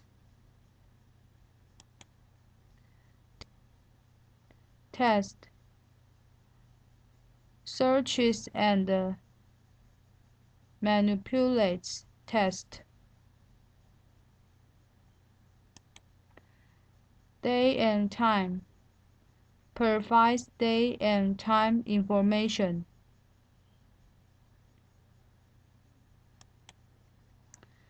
Lookup and reference provides information about cells, such as their row heading. Math and trig offers mathematical equations.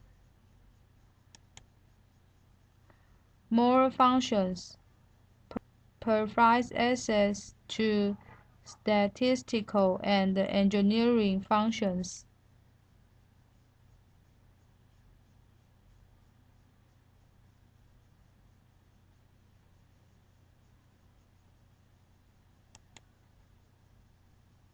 Click a function category, such as financial or math and trig. A pull-down menu appears.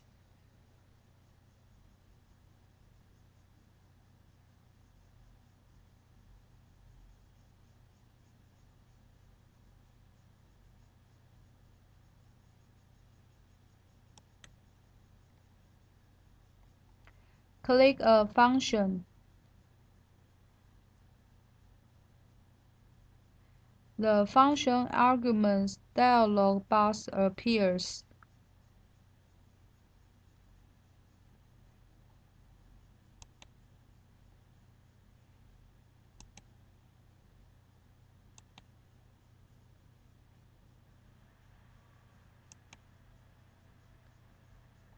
Click the cell references you want to use.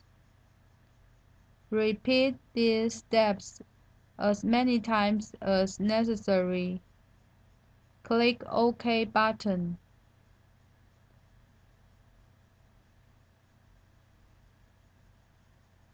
Excel displays the calculation of your function in the cell you select.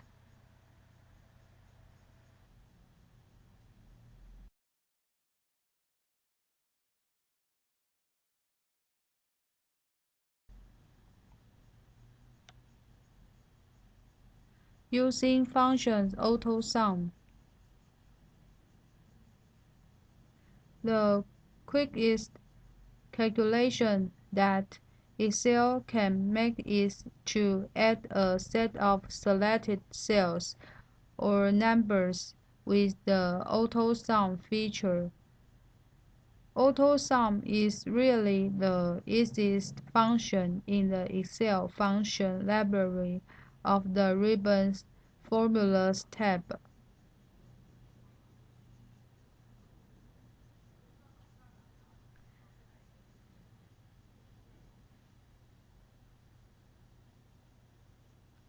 Let's practice the example.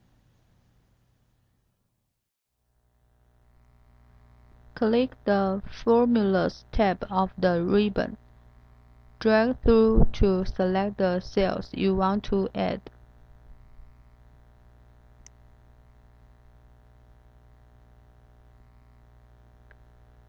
Click AutoSum.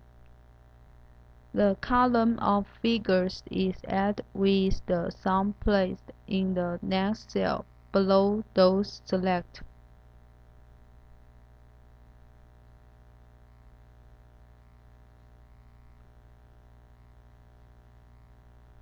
Undo Ctrl-Z the AutoSum action from step 3 and reselect the original cells.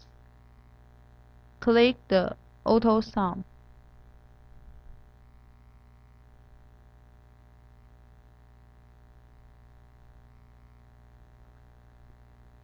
Click Average.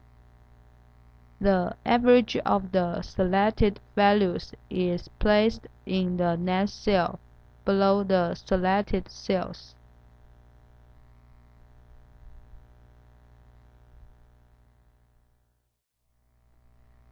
Click to select the cell where the formula should show results and enter an equal sign in the formula bar, followed by the arguments for the formula. For example, subtract cell M6 target revenue from cell L6 actual revenue.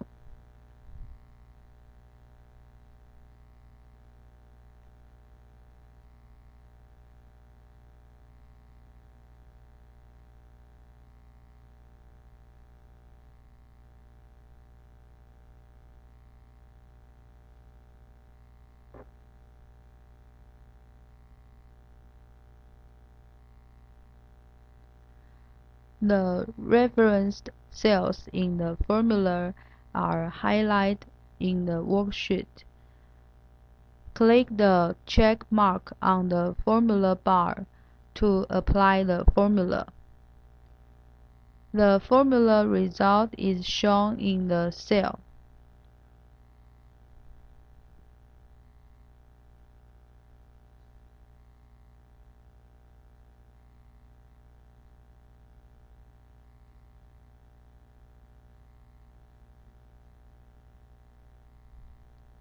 Click to grab the corner handle of the formula cell.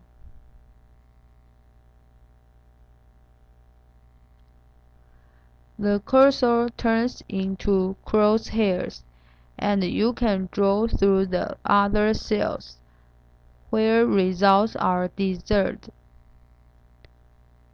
The formula is copied with the correct result, reflecting the appropriate cell reference.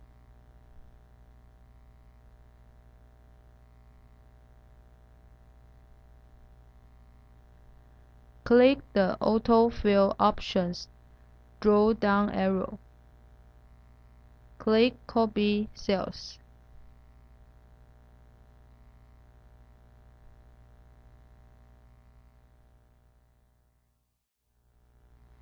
Enter a formula that represents a percent or fraction in the formula bar.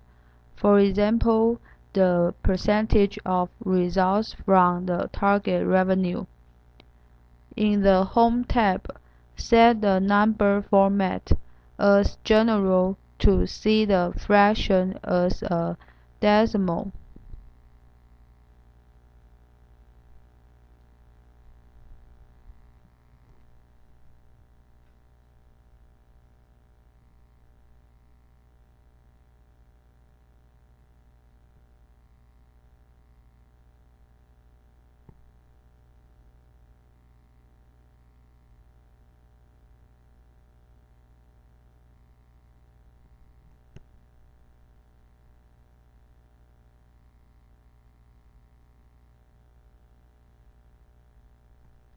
Click the % button to set it as a percentage. The cell formula result reflects the number formatted as percentage. Drag through the other cells to fill in the formula.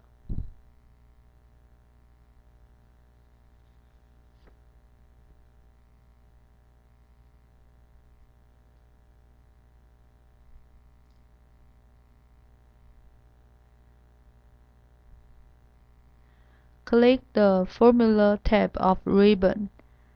Click to select a cell with formula value and click Trace Precedence.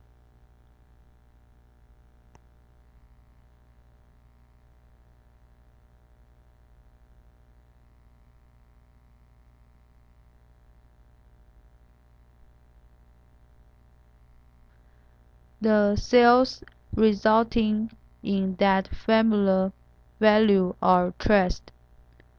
Click to select a cell that is part of a formula and click Trace Dependence. The other cells comprising the formula and the formal result cell are traced.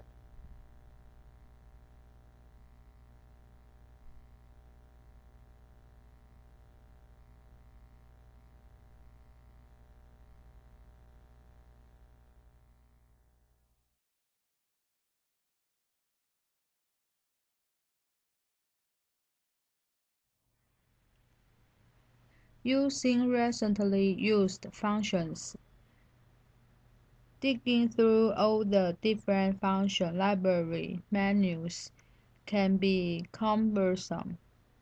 So Excel tries to make your life easier by creating a special recently used list that contains what else?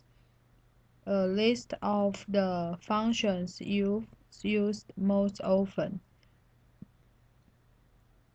From this menu, you can see just a list of your favorite functions and ignore the other 100 functions that you may never need in a million years. To use the list of recently used functions, follow these steps. Click the cell where you want to store a function.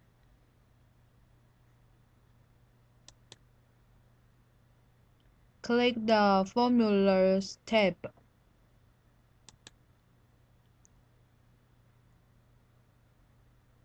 Click the recently used icon in the Function Library group.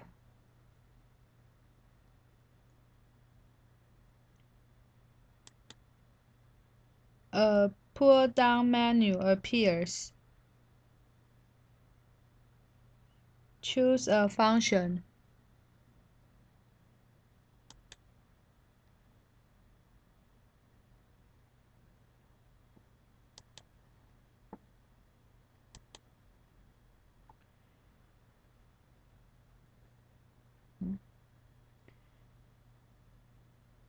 The more functions you use, the more your list will vary from what you see.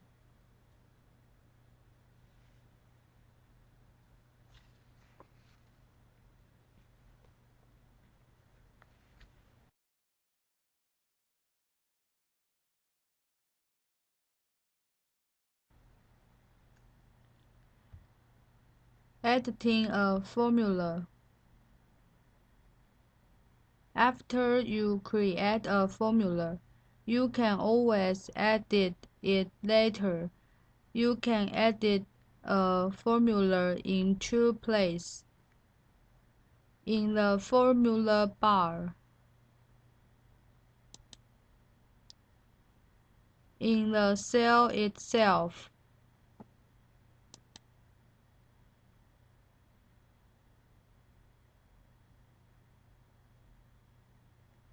to edit a formula in the formula bar, follow these steps. Select the cell that contains the formula you want to edit. Excel displays the formula in the formula bar. Click in the formula bar and edit your formula by using the backspace and the delete keys.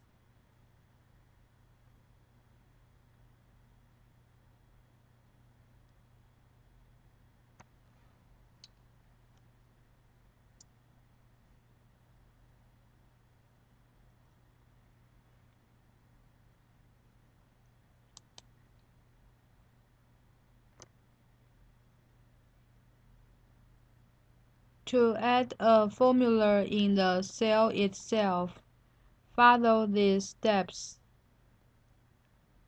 Double-click in the cell that contains the formula you want to edit. Excel displays a cursor in the cell you select.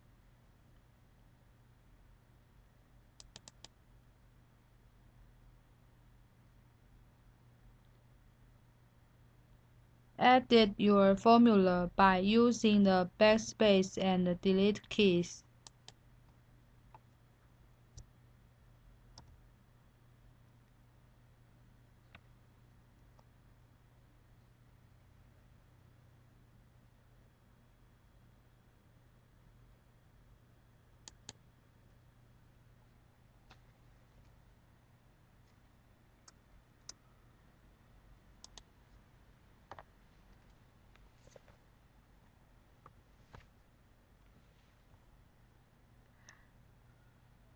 Because formulas display their calculations in a cell, it can be hard to tell the difference between cells that contain numbers and the cells that contain formulas.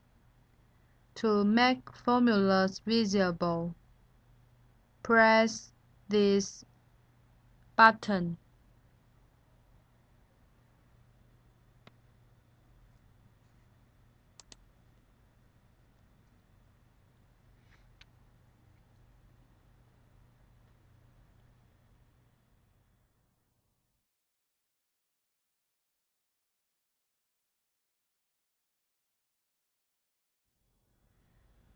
Charting and analyzing data.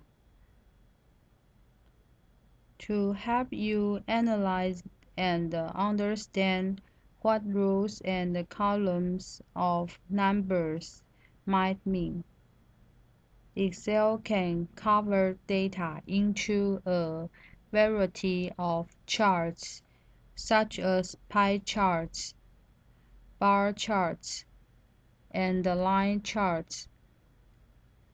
By letting you visualize your data, Excel helps you quickly understand what your data means, so you can spot trends and patterns.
Understanding the parts of a chart. To create charts that clarify your data rather than confuse you even more. You need to understand the parts of a chart and their purpose.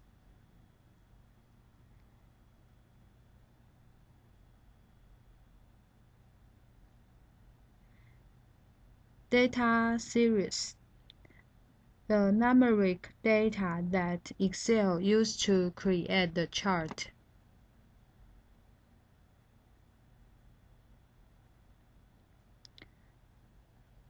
X-axis defines the width of a chart.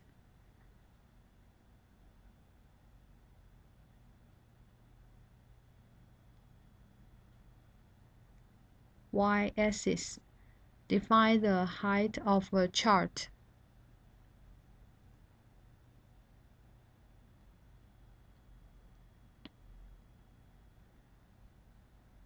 Legend provides text to explain what each visual part of a chart means.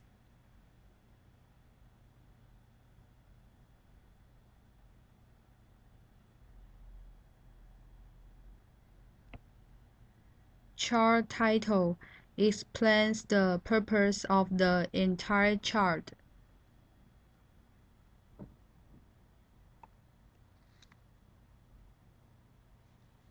Charts typically use two data series to create a chart. For example, one data series may be sales made that month,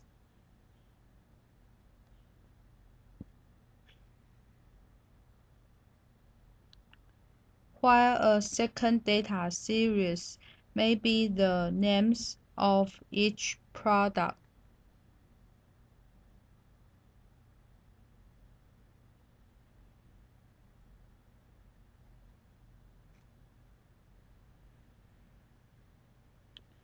The x-axis of such a chart would list the names of different products, while the y-axis would list a range of numbers that represent dollar amounts. The chart itself could display different colors that represent products sold in different months, and the legend would explain what each color represents.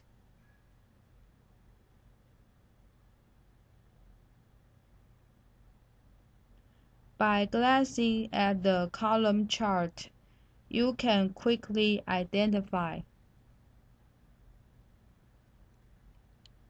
which products sell best, how each product sells in each month, whether sales of a particular product are improving or getting worse.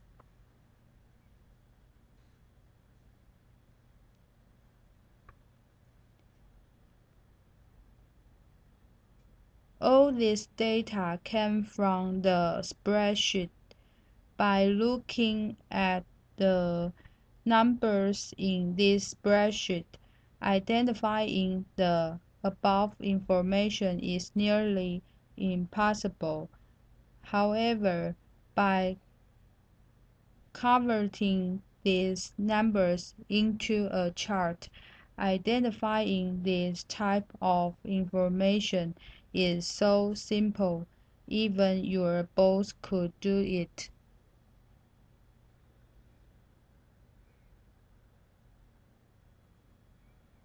Although the figure shows a column chart, Excel can create variety of other types of charts so you can look at your data in different ways. Some other types of charts Excel can create include .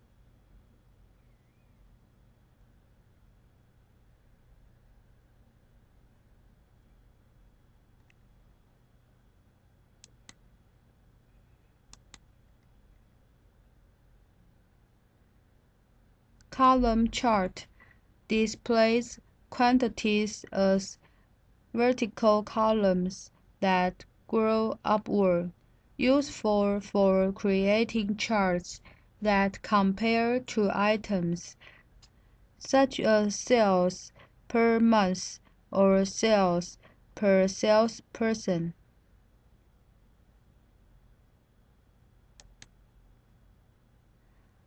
Line chart displays quantities as lines, essentially shows the tops of a column chart.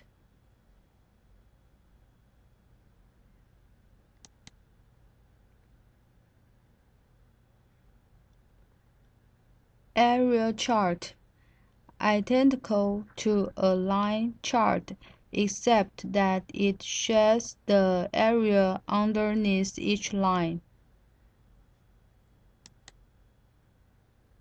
Bar chart, essentially a column chart turned on its side where bars grow from left to right.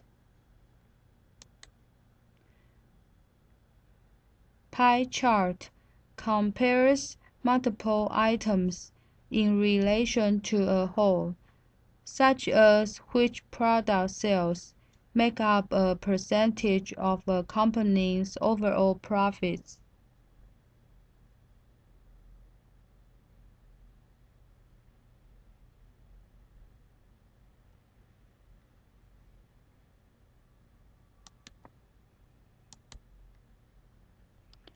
Excel can create both 2 and 3-dimensional charts.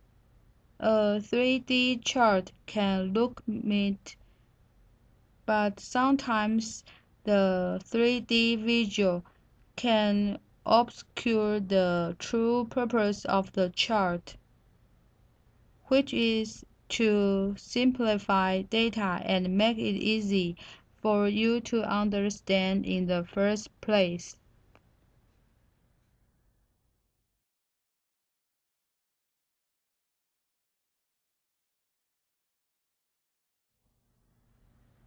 Creating a chart.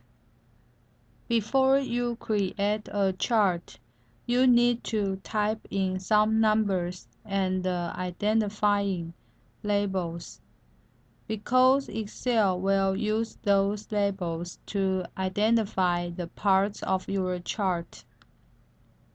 You can always edit your chart later if you don't want Excel to display certain labels or numbers. To create a chart, follow these steps.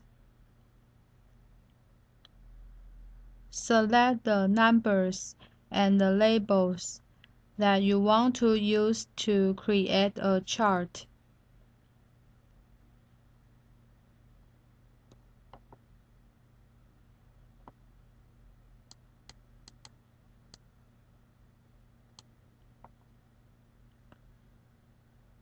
Click the Insert tab.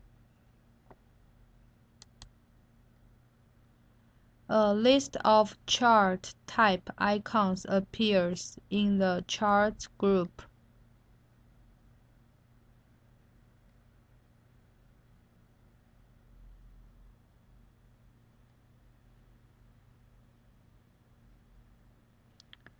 Click a chart icon such as the pie or line icon. The Create Chart gallery appears.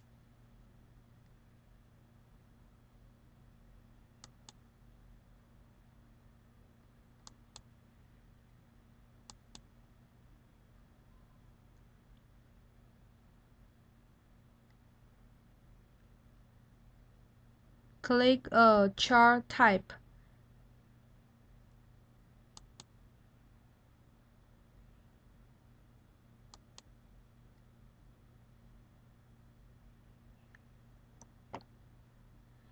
Excel creates your chart and displays a Chart Tools tab.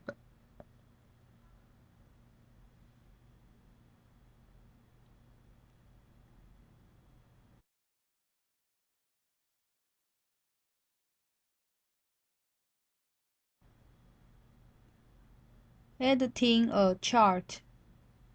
After you create a chart, you may want to edit it.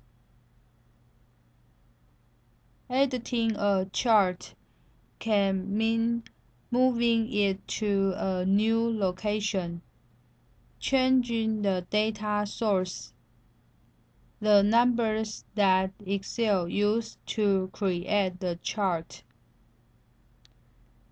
modifying parts of the chart itself, such as switching to a different chart type, or editing text, such as the chart title or legend.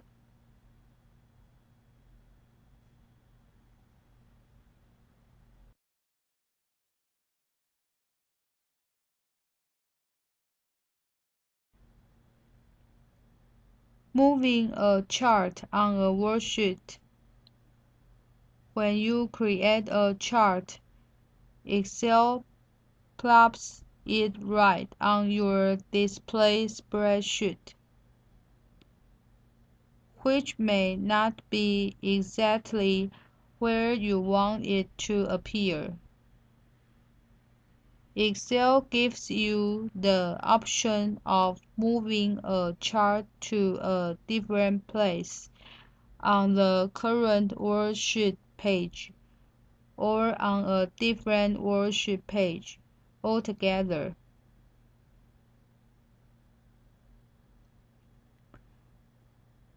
To move a chart to a different location on the same worksheet, follow these steps.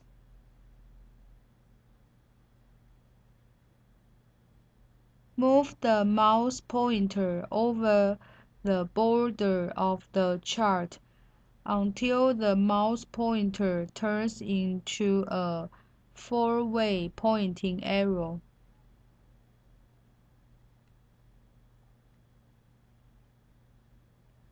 Hold down the left mouse button and move the mouse. The chart moves with the mouse.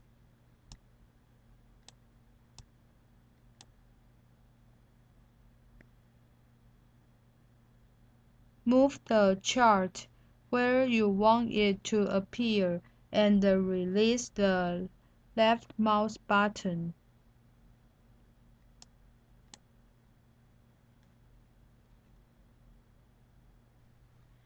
Moving a chart to a new sheet. Rather than move a chart on the same sheet where it appears, you can also move the chart to another worksheet. That way your data can appear on one worksheet, and your chart can appear on another. To move a chart to an entirely different sheet, follow these steps. Click the chart you want to move to another worksheet. The Chart Tools tab appears.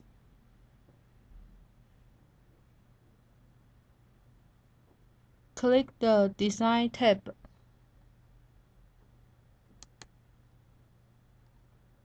Click the Move Chart icon in the Location group.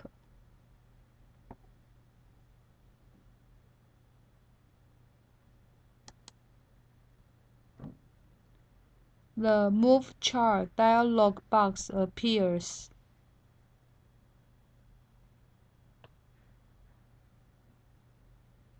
As an alternative these steps, you can right-click a chart. Then, when the pop-up menu appears, choose Move Chart. Select one of the following radio buttons. New Sheet. Create a new worksheet and let you name it.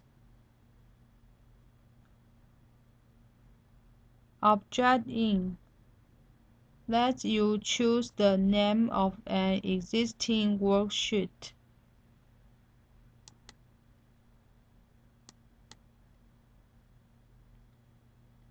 Click OK button.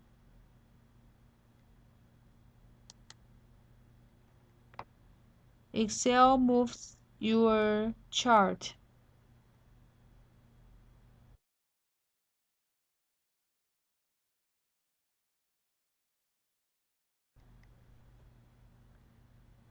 Resizing a chart. You can always resize any chart to make it bigger or smaller. To resize a chart, follow these steps. Move the mouse pointer over any corner of the chart until the mouse pointer turns into a two-way pointing arrow.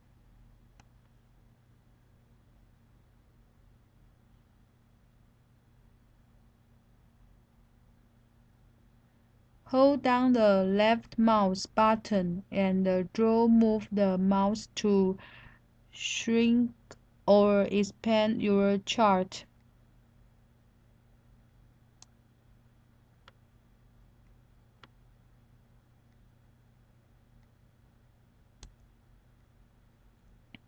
Release the left mouse button when you're happy with the new size of your chart.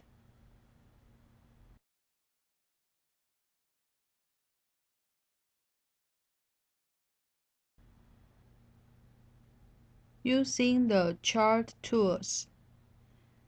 As soon as you create a chart or click on an existing chart, Excel displays the Chart Tools category,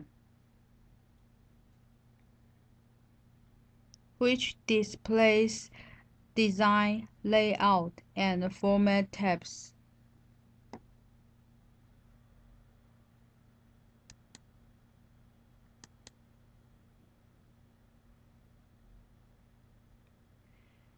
If you click on the Design tab, you will see tools organized into 4 categories.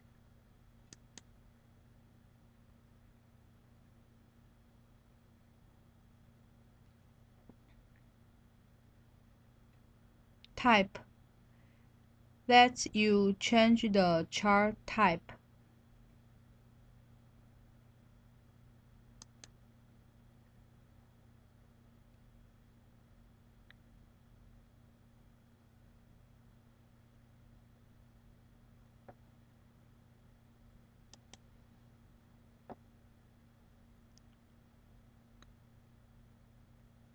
Data lets you change the source where the chart retrieves its data or switch the data from appearing along the x-axis to the y-axis and vice versa.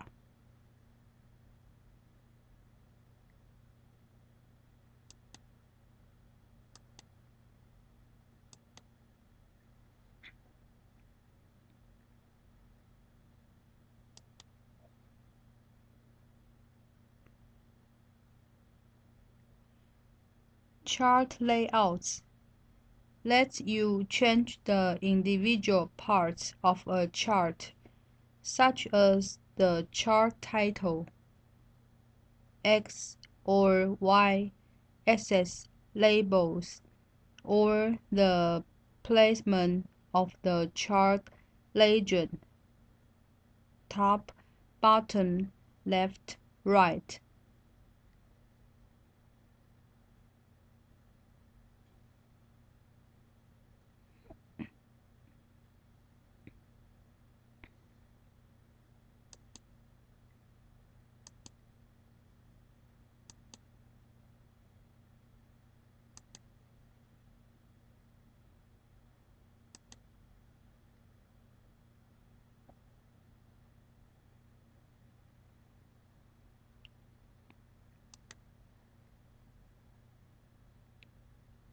chart styles provides different ways to change the appearance of your chart.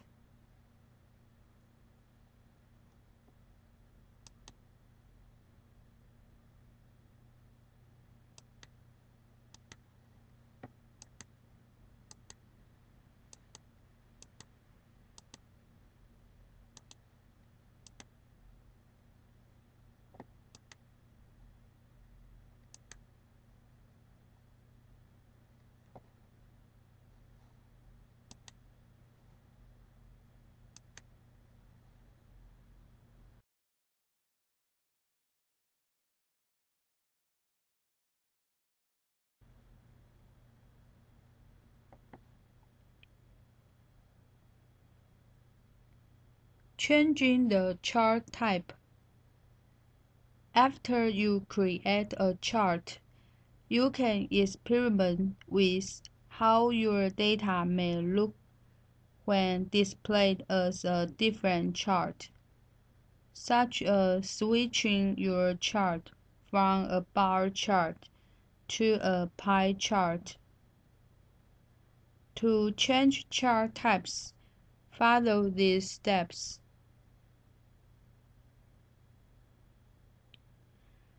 Click the chart you want to change.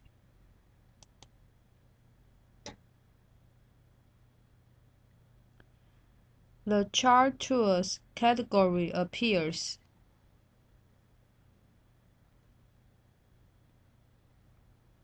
Click the Design tab under the Chart Tools category.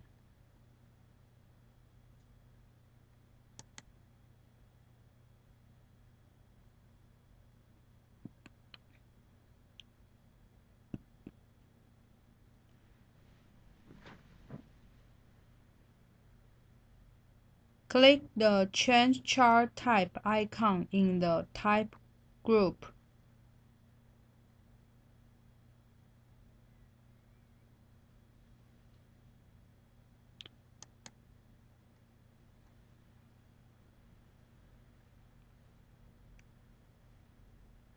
The Change Chart Type dialog box appears.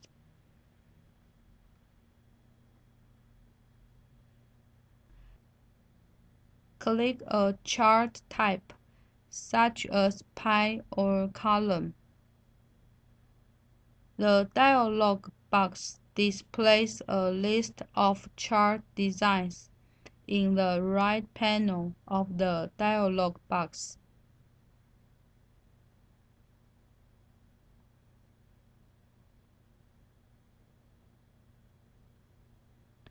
Click the chart design you want in the right panel. Click OK button. Excel displays your new chart.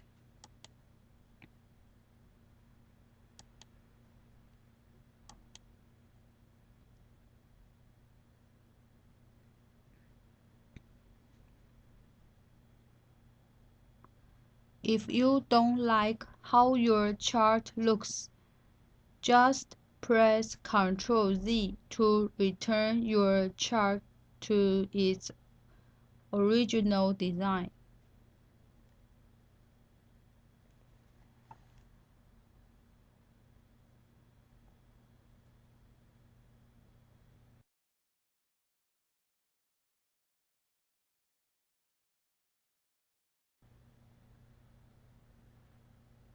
Changing the data source. Another way to change the appearance of a chart is to change its data source. The cells that contain the actual data that the chart used. To change a chart's data source, follow these steps. Click the chart you want to change. The Chart Tools category appears.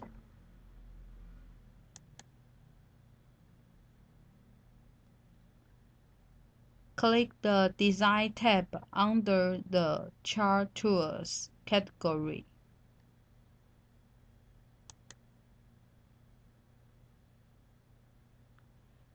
Click the Select Data icon in the Data group.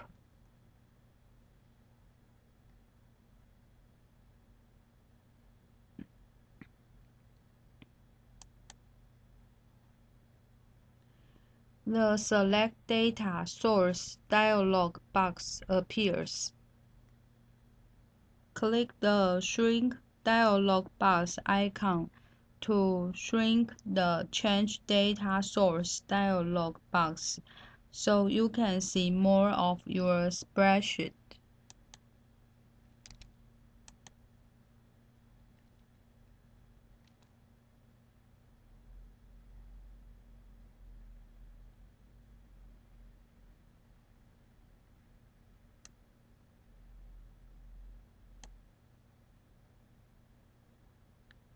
Select all the cells that contain data to create a chart, including any cells that contain labels, numbers, and formulas.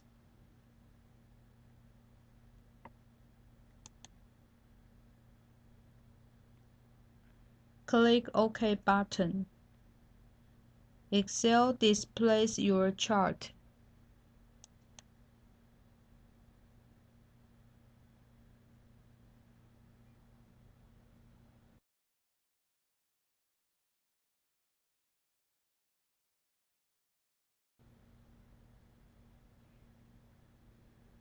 Switching rows and columns.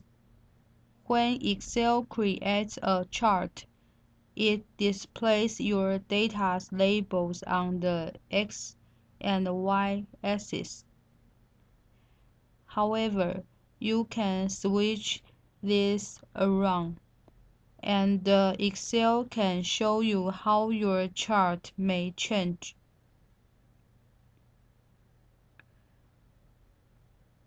To switch the rows and columns used to create a chart, follow these steps. Click the chart you want to change. The Chart Tools category appears.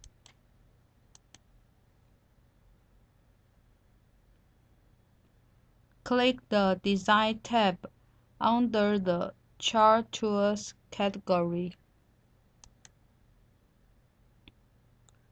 Click the Switch Row Column icon in the Data group.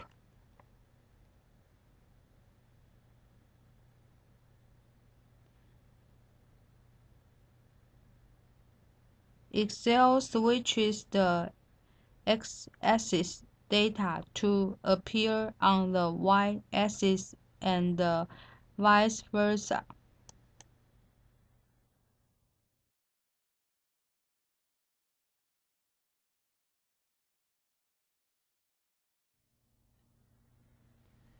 Changing the parts of a chart. To make your charts more informative, you can add additional text, such as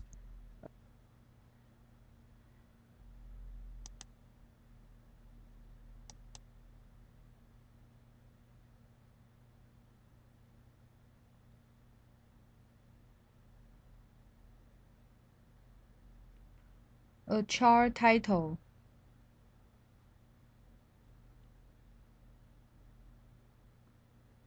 a legend,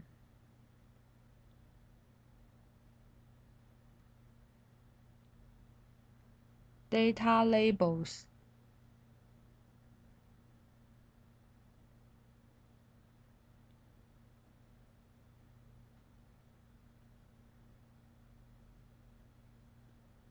axis titles labels, axis, grid lines.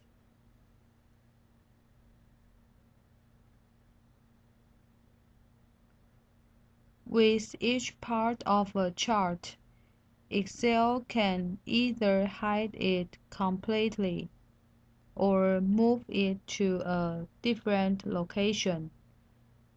To modify any part of a chart, follow these steps.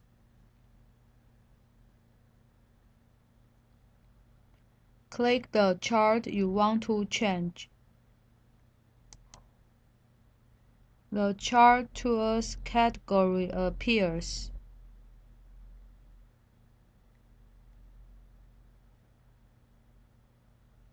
Click the Layout tab under the Chart Tools category.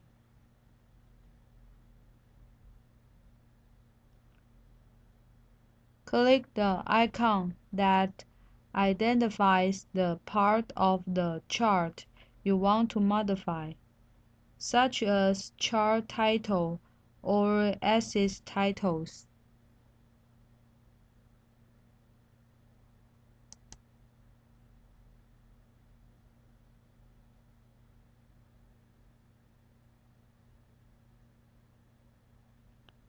A menu of different options appears. You can select None. Do not display a chart title. Centered Overlay Title.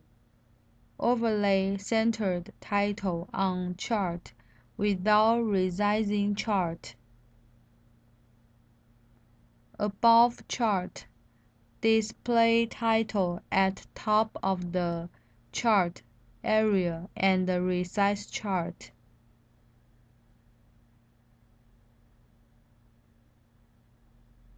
Click an option, such as Above Chart.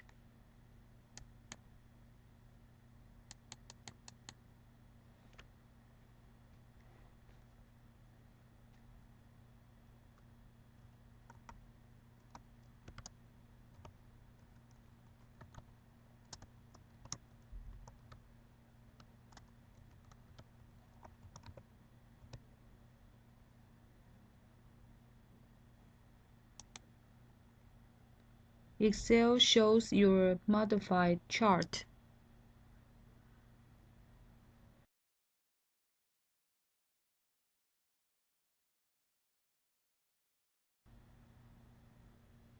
Designing the layout of a chart. Although you could add and modify the individual parts of a chart yourself, such as the location of the chart title or legend, you may find it faster to choose a predefined layout for your chart. To choose a predefined chart layout, follow these steps. Click the chart you want to modify.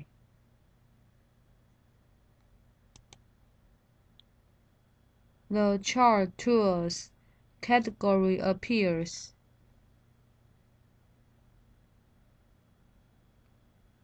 Click the Design tab under the Chart Tools category.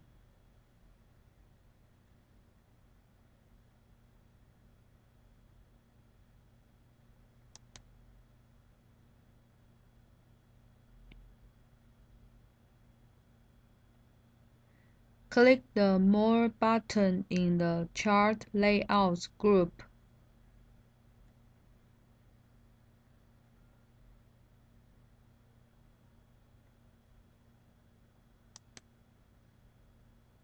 A pull-down menu appears.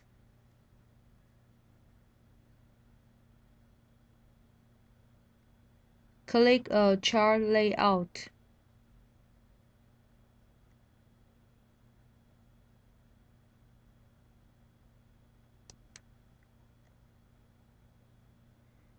Excel changes your chart.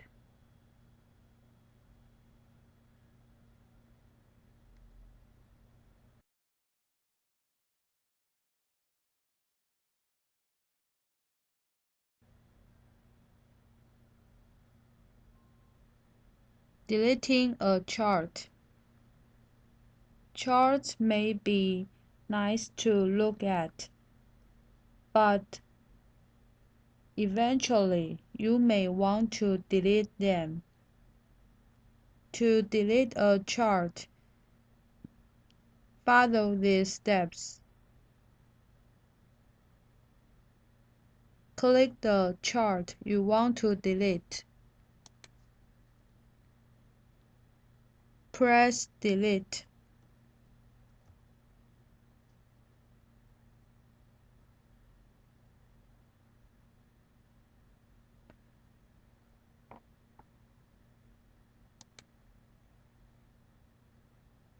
You can also right-click a chart. Then, when the pop-up menu appears, choose Cut.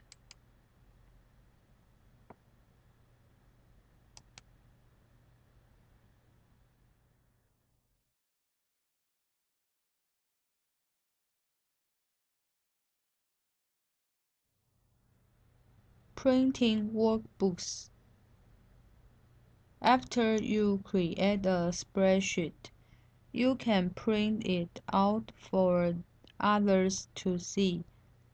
When printing spreadsheets, you need to take special care how your spreadsheet appears on a page, because a large spreadsheet will likely get printed on 2 or more sheets of paper. This can cause problems if an entire spreadsheet prints on a one page, but a single row of numbers appears on a second page, which can make reading and understanding your spreadsheet data confusing. When printing spreadsheets, take time to align your data so that it prints correctly on every page.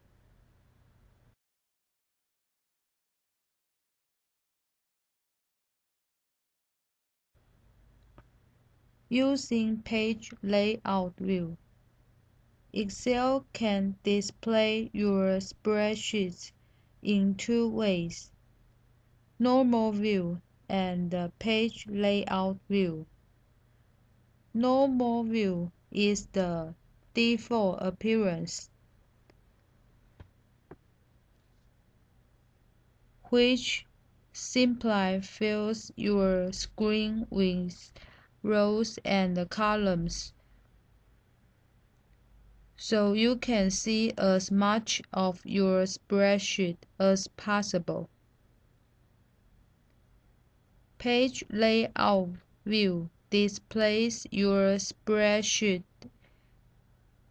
exactly as it will appear if you print it. Not only can you see where your page breaks occur, but you can also add any headers to the top of your spreadsheet.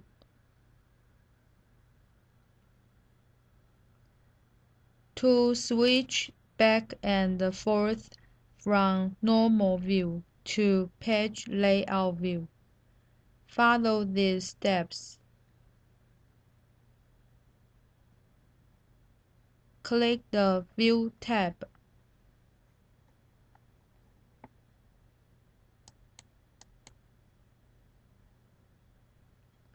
Click the Normal or Page Layout View icon in the Workbook Views group.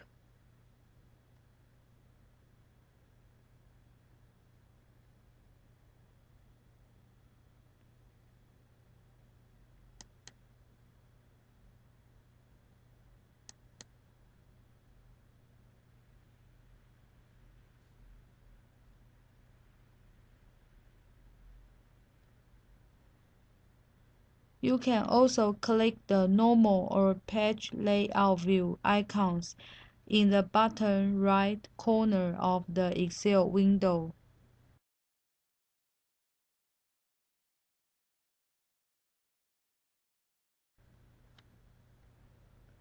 Adding a header or footer.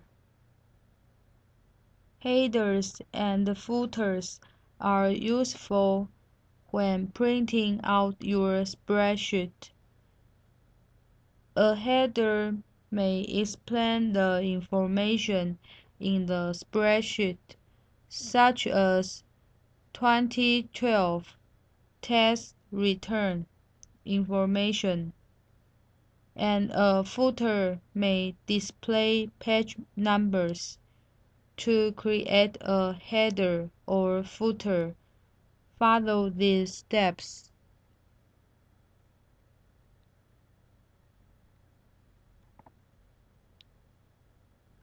Click the Insert tab.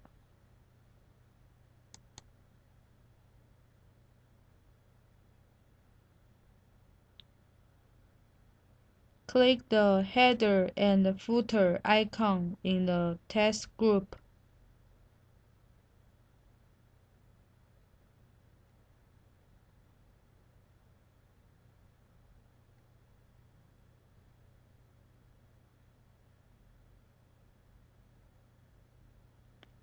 Excel displays the Design tab and creates a text box for your header and footer.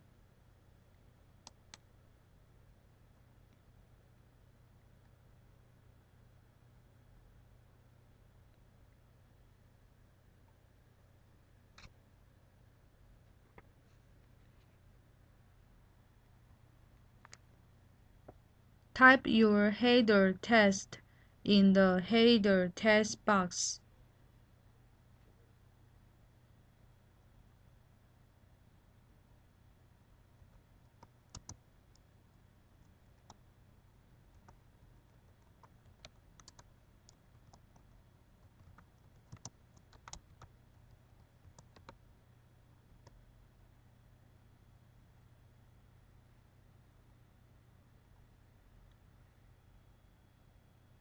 Click the Go to Footer icon in the navigation group.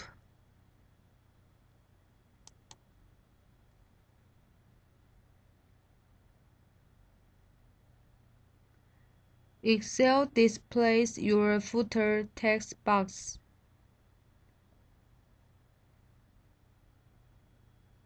Type your footer text in the footer text box.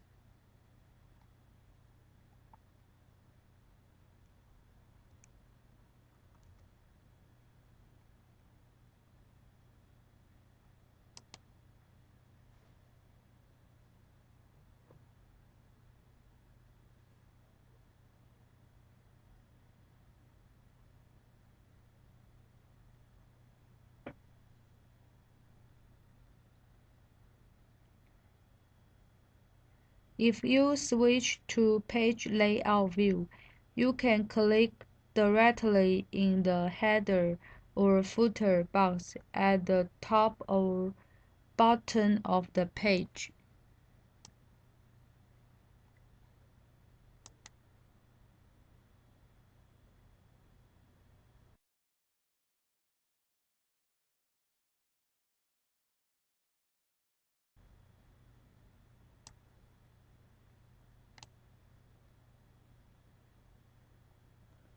Printing grid lines. Grid lines appear on the screen to help you align data in rows and columns. However, when you print your worksheet, you can choose to omit grid lines or print them to make your data easier to understand. To print grid lines and or row and column headings, follow these steps.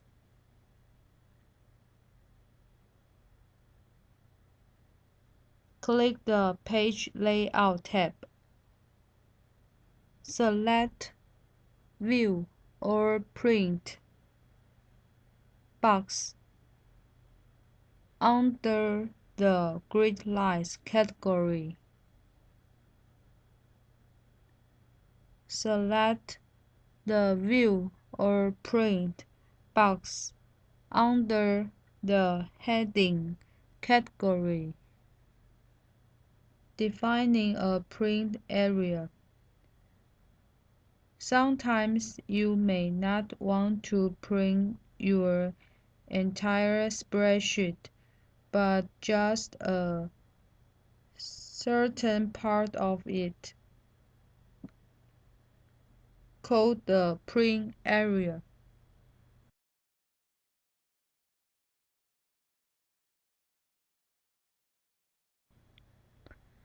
To define the print area, follow these steps.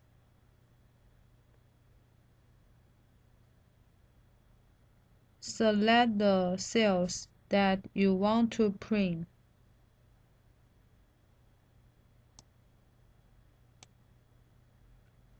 Click the Page Layout tab.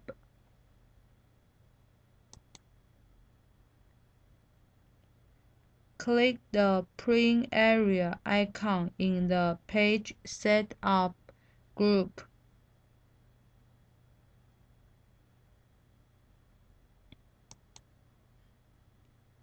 A pull-down menu appears. Choose Set Print Area. Excel displays a dot line around your print area.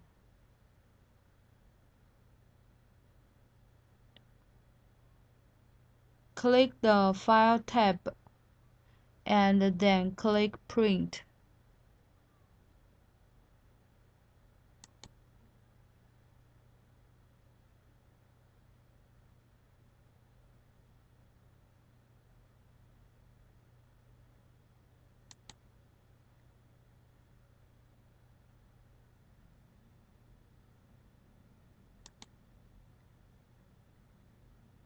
After you define a print area, you can see which cells are part of your print area by clicking the downward pointing arrow of the name box and choosing Print Area.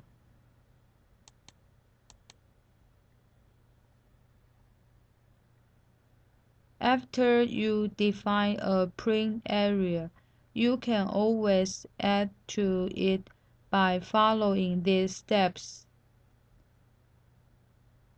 Select the cells adjacent to the print area.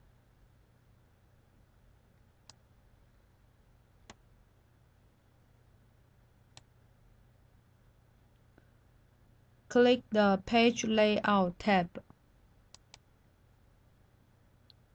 Click the Print Area icon in the Page Setup group.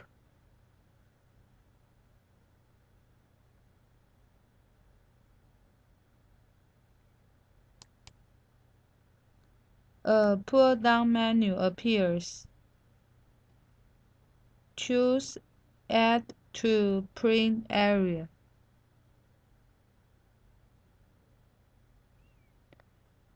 Excel displays a dot line around your newly defined print area. After you define the print area, you can always remove it by following these steps. Click the Page Layout tab.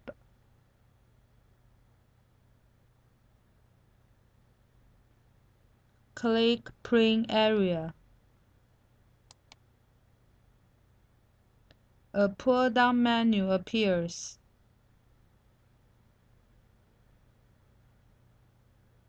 Choose Clear Print Area.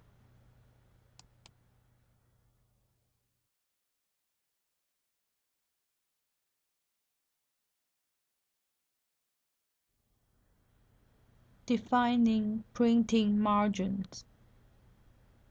To help you squeeze or expand your spreadsheet to fill a printed page, you can define different margins for each printed page. To define margins, follow these steps. Click the Page Layout tab. Click the Margins icon in the Page Setup group.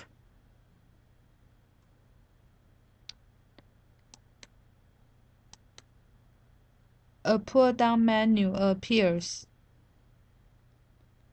Choose a page margin style you want to use.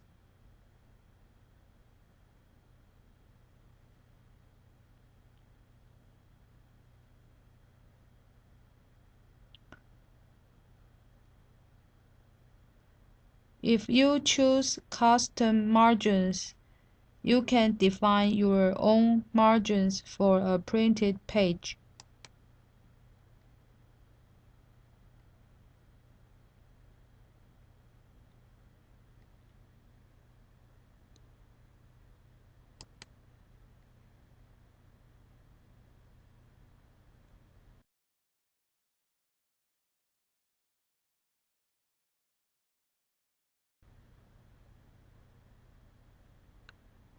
Defining paper orientation and size.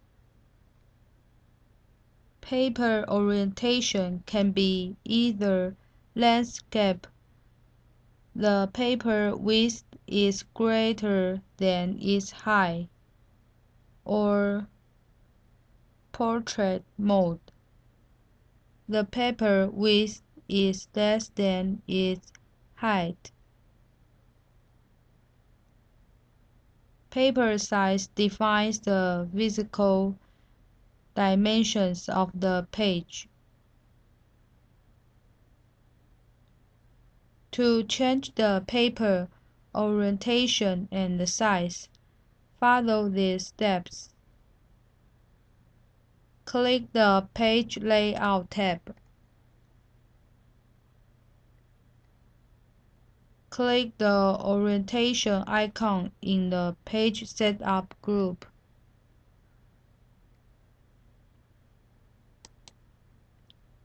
A pull-down menu appears.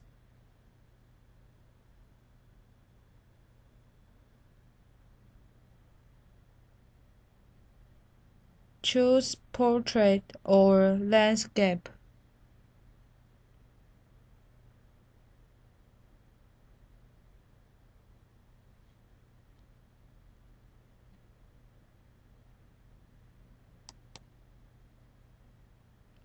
Click the Size icon in the Page Setup group.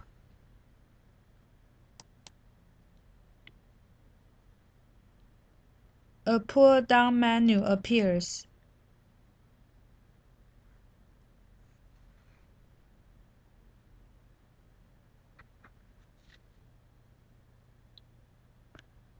Click a paper size.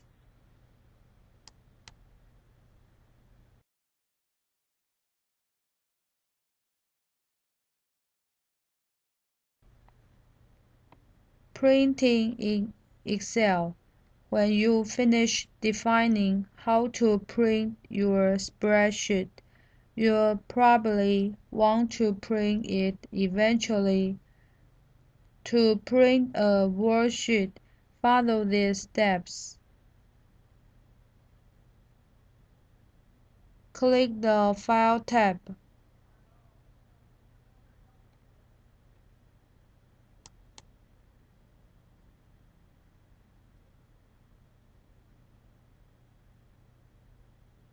Click Print.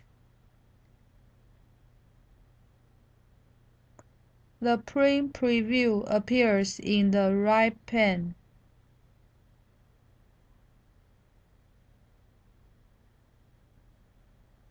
Click the print icon near the top of the middle pane.